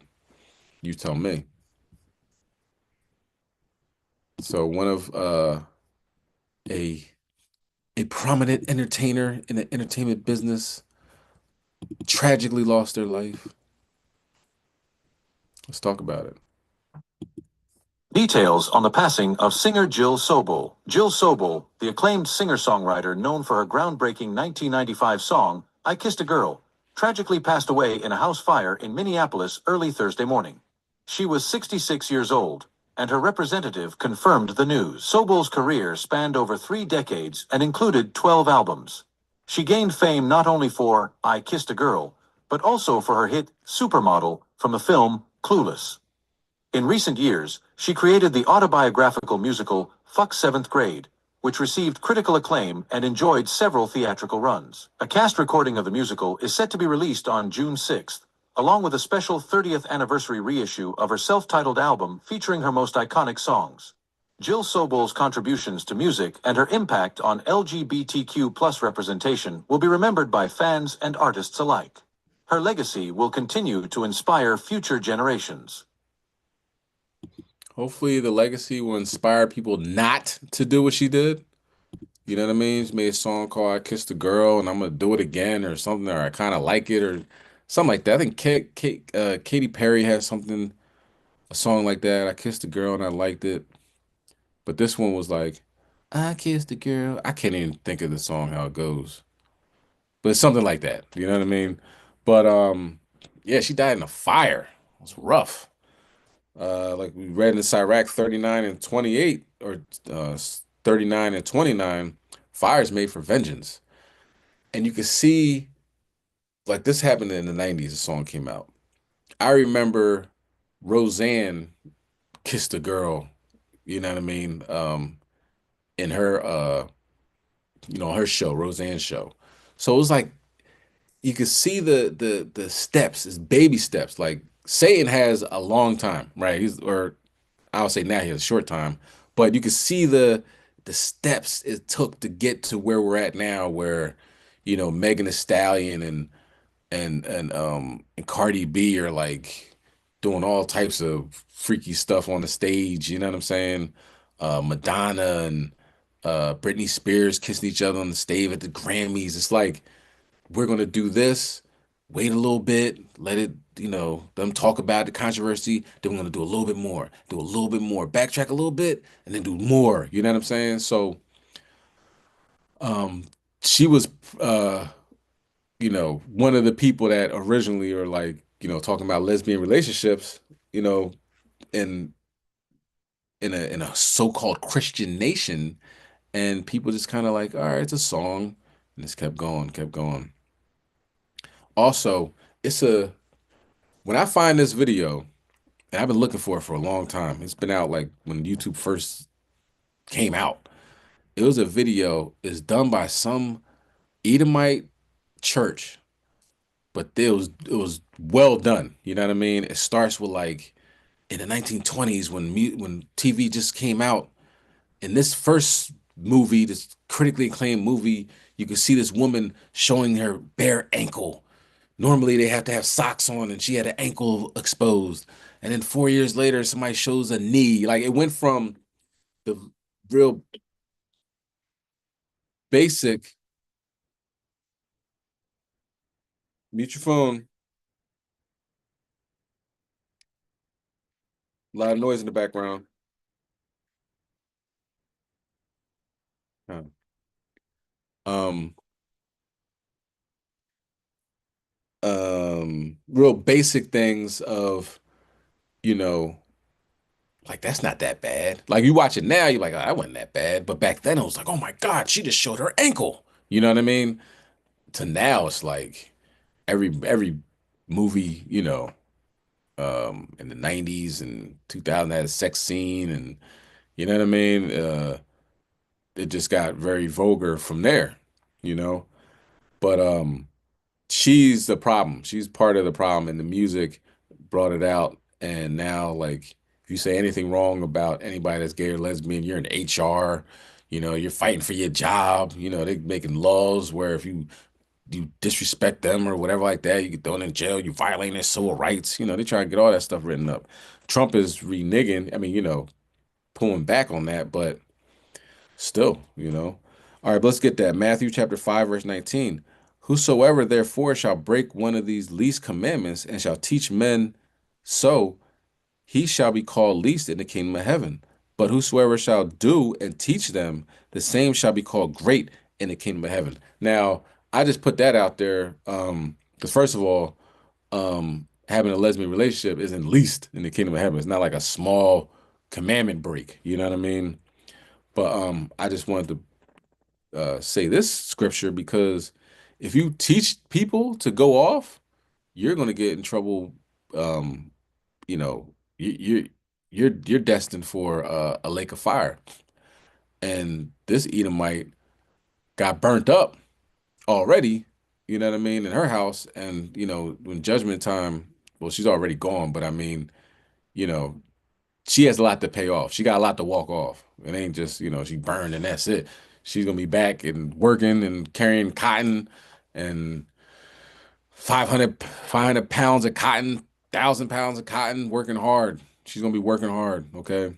Just put it like that. She made a lot of people go off with that song. You know what I mean? All right. So that is the entertainment section. We got a bonus section. Okay. The bonus section. Let's get Ezekiel chapter 25 and 14. It's the last one. The last video, the last couple scriptures. Closing it out. It's been a very busy week as far as major news stories goes. So that's why we have a bonus section this week. All right. Ezekiel chapter 25, verse 14, and I will lay vengeance upon Edom by the hand of my people Israel, and they shall do in Edom according to my anger and according to my fury, and they shall know my vengeance, saith the Lord God. You know what I mean? Because Esau thinks he could just get away with things. I could do whatever I want. Nobody's gonna do anything to me. I'm safe. No, signs point to no, Esau. You know what I mean? Most High God got your number. And what he did with this particular family is very interesting. So let's check it out. He also had 2 full magazines and a round. My bad. This is no bond hearing, so like we're asking to do full with no bond right now until the hearing on the 6th, to when we will present evidence. So for everybody that's unaware what's going on, the headline is Black Father Kills Deputy 1 day after Cincinnati police murdered his son. And if you remember with Ohio, they had those white supremacists show up on the overpass with their Nazi flags, AR-15s, German Shepherds in a black neighborhood in Ohio. I think Lincoln, Ohio. And the police escort them out. The police, they have a body camera. The police is like, okay, this is what we're going to do, guys. Does the dog bark? All right, you're going to get in the front seat so it looks like, or you get in the back seat. It looks like I arrested you. And I'm going to go get the go get the dog out the car. And as I'm doing that, you hop in the car. They had this whole plan to get them in the car and get their dog before Jake tears it up and puts a Molotov cocktail in that joint or something like that. So this is what we're dealing with. This is the Ohio police, right? They shot the young man. He was running. They said he had a gun. I don't think anybody found a gun because they had they showed the body camera footage. I didn't see the whole thing, but I see a still Yeah, of it. she lucky. I didn't see anything. Go ahead. Yeah, I seen the tube. I didn't see no gun. When he got out the car, they said that he had a gun, but the way you seen visualize, you didn't see no gun at all. So they always use that. I mean, they shot him running, so you didn't even shoot him pulled over to even look in the car to be able to search it and have him handcuffed. So and usually, a kid like that, he probably will leave the gun in the car and jet, or something like that, because he know if he get out the car with that gun, they're gonna kill him. So a lot of stuff that we use, we already got common sense because we know who we're dealing with. Even if we're in the wrong, we know how to, wrong our rights. So, um, but it still we still can't believe anything they say. Because you got grown white men shooting kids and women's. You know what I'm saying? And so, at this point, what they got to say means nothing. Facts. But I mean, because I haven't seen a black police officer shoot a white woman ever. I mean, there's one case, but one out of a million is just it just don't compare. So shilaki. Yeah, I haven't seen that either. Probably not going to either. You know what I mean? She could be trying to kill him. He would run away before he does anything to her. You know what I mean? So with this, of course, young brother. Now, to my understanding, I haven't divulged a lot of time into this story, to be honest. But what I did hear, I believe, was that he couldn't get into his house, like he didn't have his house key. So, he was calling and texting, you know what I mean, to get into the house, and the father or whoever was in there was asleep. So he slept in the car, or I guess his friend's car, which I believe was a stolen car. You know what I mean? That's my understanding. I could be wrong. So if I'm wrong, please don't crucify me, Israel. But what the main thing is, if he was wrong, say he stole the car, all right, you go to jail. That's what happens. Now, in the Cincinnati police, they did judge, jury, and executioner, and everybody was cool with that. All right, one less Negro. But then his dad did the same thing. Saw the video cam footage and did judge, jury, and executioner and took one of them cops out. And now they got all the cops showing up at the trial, spreading themselves out so the family can't come in. Diabolical, man. These people are diabolical. You know what I'm saying? And then want to get in the brother's face. Like, this is the man's brother, got in his face, trying to get him to react so they could throw him in jail. You know what I'm saying? Because he's like, yo, I want to see my brother. Like, I'm trying to come into the courtroom, see my family. But there's so many cops in there, like, oh, courtroom's full. Nobody can come in now. You know what I mean? So just more tactics of the devil to get them to react. You know what I'm saying? But let's watch this. We're not gonna watch the whole thing. It's 30 minutes. We're gonna watch just a little bit of what they're talking about. To satisfy the burden number 2937-220, we're going to be asking the whole on that point. So you all will review those statutes. The rules of evidence won't apply. Yes, sir. In that hearing. Yes, sir. So the court will now set no bond until Tuesday. We'll review the statute for a continuing no bond under these unusual and very tragic and terrible circumstances. Where will the defendant be housed, and will he be safe? And I ask that because he was transferred, as I understand it, to Claremont County yesterday on my order. And will he be returned to Claremont County until Tuesday? It's all understanding. And you have a safe environment for him there in Claremont County? Yes, sir. You'll return him on Tuesday, May the 6th at 8:30 a.m. for a hearing at 9 o'clock in the morning? Yes, sir. All right, thank you. Your Honor, for the record, we'd ask the court to put a bond on him now, but we understand that it's not a bond. All right, no bond. Thank you. We can hold him at no bond for 72 hours, is that right? That's correct. Thank you. All right, thank you so much. All right. Peace and blessings. Peace and blessings. All praises to the Most High. There's a scripture, Ecclesiastes 7:7, that says, surely oppression makes a wise man mad. And that is what I think about when I see the man that you just saw, Rodney Hinton Jr., who is the father of 18-year-old Ryan Hinton, whose life was taken by Cincinnati police on May the 1st, only 2 days ago.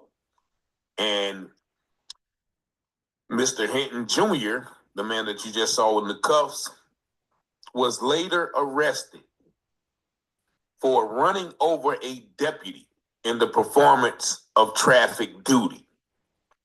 And I'm going to show you about 3 more videos that put this incident in context. Now, apparently his son was in a stolen vehicle. And when the police rode up on the vehicle, he and 4 others ran away. And you already know the narrative. One of the officers felt like the young man pointed a gun at him and then took his life. Here's one of the news stories that's going to frame the narrative of him being a danger. Just watch this news clip. And as we've been telling you, in an incredibly strange twist to this story, police say the man who hit and killed that deputy this afternoon in Coreyville is the father of the man shot and killed yesterday by Cincinnati police. Now, whether the man in the car targeted that officer or this was just an unbelievable, bizarre coincidence, that is really yet to be known. That Cincinnati police officer who killed a man yesterday in East Price Hill says that he thought that his life was in danger when he shot the suspect. And we now know the identity of the man who died yesterday. He was Ryan Hinton, just 18 years old. He was one of 4 men suspected in a car theft earlier yesterday morning. Police shot and killed him when they say that he pointed a gun at an officer. Our David Winter has been following this story since the shots were fired yesterday. He joins us now in studio with a look at the video from the body cam worn by the officer who shot at that suspect. David. Yeah, Kyle, first, I want to tell you that it contains graphic video, so please use discretion in watching this story.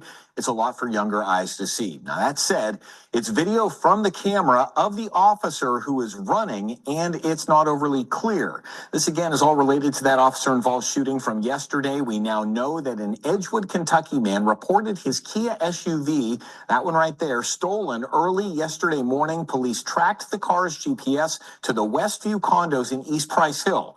And we obtained exclusive video from a resident in the complex. It shows men sleeping in that stolen car right there.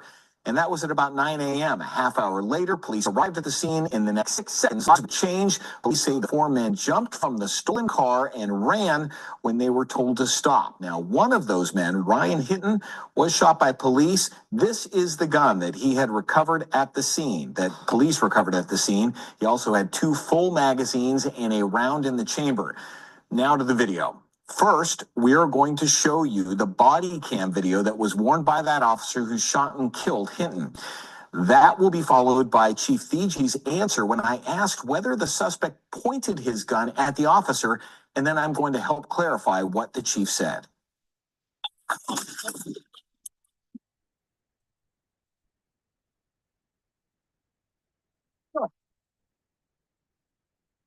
The officer is running, so the body camera is kind of jolting as the officer's running. What that leaves us with is a very blurred image, unfortunately. However, based on the officer's interviews, the officer who did discharge his firearm said that when the individual came out between the dumpsters, he had the firearm in front of him. He was in like a bladed position, and it was pointed at the officer. And he felt threatened for his life, and that's why he discharged his firearm. The chief said the suspect was in a bladed position. It's an important distinction, and here's what that terminology means. Let's pretend you're the officer and I'm the suspect. I come running through these dumpsters. When I come out on the other side, I'm pointing my gun at you in a bladed position, threatening you theoretically. I do not need to turn to you and square up in order to threaten you with my gun. All right, well, there will now be a full investigation with the Citizens Complaint Authority and the Hamilton County Prosecutor, which is when we will get a determination of whether the officer acted appropriately. At this point, the chief is implying that he did. Kyle? All right, David, thank you. All right, so I'm going to keep this up real quick. Let's go back to this quote-unquote bladed position. I do not need to turn to you and square up in order to threaten. Now, pause that right there. That young man is running away from the police. You don't see a gun pointed at him. That's why the lady tried to white-splain. Well, the video's kind of jolting, so you can't. That man is not. People who are running from the police don't shoot at police. They are trying to get away from the police. And so all throughout this video, they tried to paint the young man as a suspect. He had a gun with 2 full magazines, stolen car. He was in a bladed position. We all know that young men who run from the police are not intended on shooting police. If they were, then why would they run? Now, mind you, the father that you saw in the video had just seen this body cam footage before he did what he did. Now, you know, it's said that they don't know if it was intentional, but, you know, I have every reason to believe that it was intentional after watching this, but also after watching these people try to explain why and how his son's life was taken. Now, I'm going to show you that same lady right after the shooting of Ryan Hinton, the son, trying to explain to the public once again how and why this officer was justified. He felt threatened for his life. I probably can't watch too much of this because it's just blatant lies. It's evil. It's deceitful. It's manipulation of facts. And they just going to paint this video. They're going to stop it and point it and direct you, what lawyers call coloring the video, to what they want you to believe and what they want you to see. Watch this. Yesterday morning, following a report of a stolen vehicle, Cincinnati police officers were involved in a shooting in East Price Hill that resulted in the death of one man.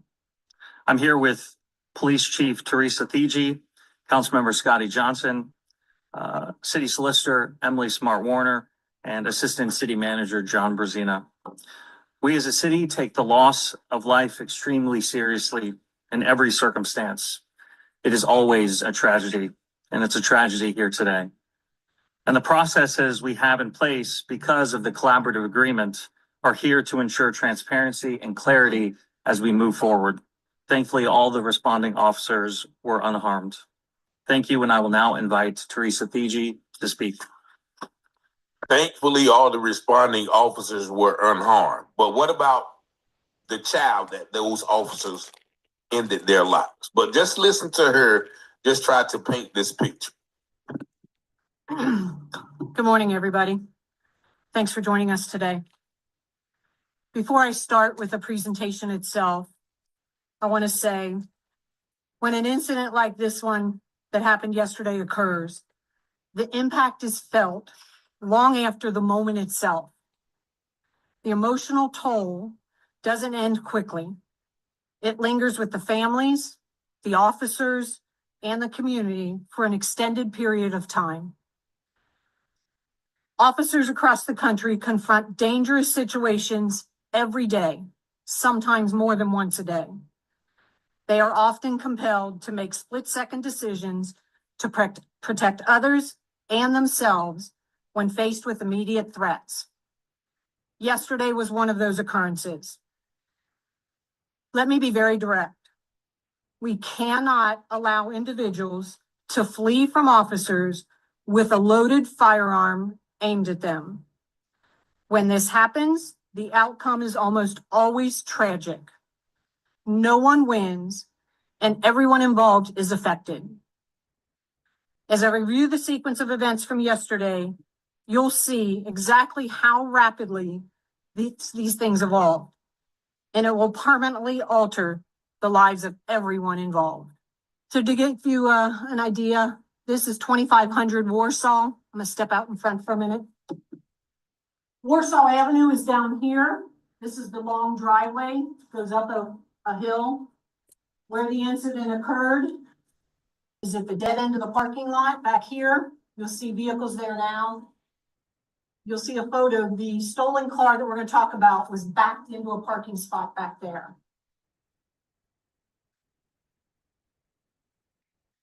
As you can see, this is a stolen Kia. It was stolen out of Northern Kentucky yesterday. You can see we have two uniformed cars there. Prior to those uniformed cars arriving, we had two undercover cars that pulled into that dead end, saw the vehicle. They backed out. They saw that there were individuals inside the vehicle, so they backed out and let the uniform cars make the approach, which is the tactically sound decision to do. The cars are positioned the way the officers are trained. We are trained to use our vehicles as cover from any threat. That's what those officers did with the cars at that time. This is body-worn camera from officer number 2. Okay. For the sake of time, because it goes on, I'm sure in great detail, but and this really wouldn't have caught any traction if the father didn't retaliate, right? Because they unfortunately Jake gets shot down by the police fairly frequently in America, and if it's not on camera, If he doesn't have anybody, to go to bat for him, you know what I mean, like family members. Sometimes you see Jake getting shot at, and the family members would be like, hopefully, just kind of go along to get along. You know what I mean? Whatever the cop says is right, and Crump comes in, and all that stuff, right? But the father actually did something. You know what I mean? He took the law in his own hands. You know what I mean? Just like the police did, right? But we got to ask ourselves, in the situation, stoically speaking, you know what I mean? If you were in his shoes, what would you do? Yeah. So like you, sorry about that. All Okay. right. Yeah, you know what? They know how to make them cameras blurry. If you see at one time the camera is clear, and now when they do a harm, then now all of a sudden the camera is so blurry Mhm. that there's only one truth that you should believe. Because they altered that camera and they made it like that to show us. But they see the camera visually that is nothing wrong with that because they know how to scope in real good with these cameras. They can scope in real good and come clear. You can have a license plate, it can be blurry as hell, but when they need the number, they scope in and they get every detail of that license plate. But now they couldn't do this to this. You see what I'm saying? But go Mhm. ahead. Yeah, yeah, yeah. Yeah, Esau's a scumbag. Remember Mike Brown when he got shot and left in the middle of the street on a hot summer day? They put out his cameras saying that, oh, he just took those boxes of cigars from this person, and they knew they'd put it out there, thinking like, oh, it's justified. Okay, he stole something, strong arm robbery. But then to come and find out that was like days ago or the day before or something like that. Um, yeah, like you said earlier, they're not in any position to be, to have any level of truth to them. You know what I mean? It's not like, okay, somebody like you got your child or whatever, right? He said a lie or whatever, but he's pretty responsible, and you know what I mean? I'm gonna give him another chance. I'm not gonna totally just dismiss everything he says, this and the third. Esau is nowhere near that. Esau has never even told the truth. You know what I'm saying? Like he lies even when the truth is readily available. He doesn't care. You know what I mean? So everything they say, definitely don't believe them. All right. Let's get Luke 18, verse 7. And I was just saying that it would never have went this far unless if the father never retaliated. Now it's mainstream news. Now people are talking about it. You know what I mean? And Cincinnati's about to explode. I remember another story about, I believe it was Cincinnati, where, somebody was running from the cops and they shot the people like 100 some times and even stood on the car and started pumping bullets into them in the car. So Ohio, just like anywhere else in Babylon, they have their suspect, as Tariq Nasheed elegantly puts it, they're suspected white supremacists all over the force and all over political office as well. But what we gonna do? Something like that. Say something like that happens. What I mean, I know you don't want to think about it. I don't want ever to happen to you, and you know what I mean. But will you have enough faith in Yahweh Shem Shai that He will take care of it? You know what I mean? Or are you gonna go out and do it yourself? You know, you can go out and with a M16 AR whatever and lay him down. How many you gonna get? Or you could go to the Most High in sincerity and truth, and he could take out the whole precinct. Remember, was it George Floyd? They burned down the precinct in George Floyd. You know what I mean? God would let that happen, and whether it be from a riot or a Molotov cocktail, could be from a lightning strike. You dealing with a whole different element when you're dealing with God. All right, so let's get that Luke 18 and verse 7. And shall and shall not Yahweh avenge his own elect, which cry day and night unto him, though he bear long with them? Verse 8, I tell you that he will avenge them speedily. God got you. You know what I'm saying? He will avenge them speedily. Nevertheless, when the Son of Man cometh, shall he find faith on the earth? You gonna have faith? You believe that will happen? Do you believe God will step out and put these dudes in the dirt for you? And if not, why don't you believe that? What are you doing to to hinder that process of judgment? And what can you do now in case that does happen in the future that you don't have to think about it? You know the Most High got you. What can you change now that will make the Most High God hop on your side and not be against you? That's the only thing you can answer, okay? Um, that is the lesson. The shower posse is really about, like 2/3 wilding out on this Wednesday wake up call. Esau wilding out as Esau always does. The Pakistanis and the Indians wilding. Most High destroying Amalek. It's a lot going on, y'all. A lot going on. So repentance is very necessary. Um, and I know the time's getting late, so what we're gonna do is we're gonna end now, okay? And we're going to pray. So if you want to stand and face the east, prostrate and face the east, um, we'll close out in prayer.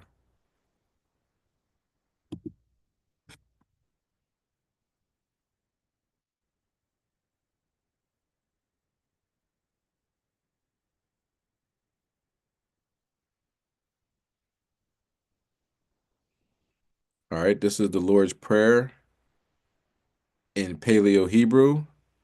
Abanawa, Shabbat Shemayim, Kodash, Ayah, Shemka, Yahweh, Malapaka, Daba'a, Ratazayaka, Ayah, Aisha, Bo Ratazah, Kawa, Ayah, Bashemayim, Nadananawa, Lacham, Cow, Yawam, Wasalafnawa, Kabawafnawa, Kasalafnawa, Kabawafinawa, Wala'a, Dabinawa, Banasai 1, Abo, Hawashainawa, Mayan, Rai, Kaya, Laka, Hamalakwaf, Wa'ala, Wataparaf, Lai Willamyam, Aman.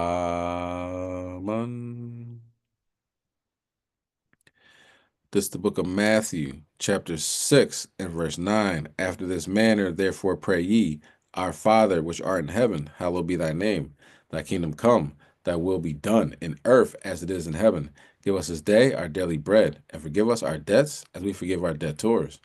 And lead us not into temptation, but deliver us from evil. For thine is the kingdom, and the power, and the glory forever. Amen. Lord Yahweh Bashem Mashak Yahushua, we come to you humble and shamefaced in these last days. We see what's going on. We see the moves you're making on this planet. Baba Kashar, please continue. Also continue to watch over us and protect us in these last days from these wicked Edomites and these heathens and these off-the-wall 2/3. Please build us up stronger in the spirit and wisdom and in faith. Have mercy on us. Keep us focused, Baba Kashar, in these last days.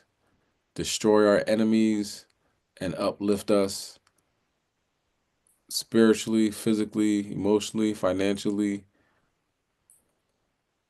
And Baba Kashar, please send your son back.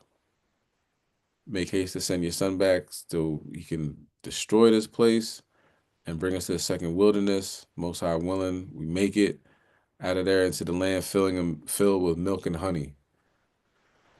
Show us our faults, the ways we should not go, and we and also the ways that we should be going as well, and give us more knowledge, wisdom, and understanding through these scriptures of what you would like us to do next. In Yahweh's name we pray. Amen. All right. So hopefully it was edifying. Shout out to everybody on Clubhouse. Um, Shout out everybody on YouTube, the Zooms, Facebook, wherever we at right now. All right.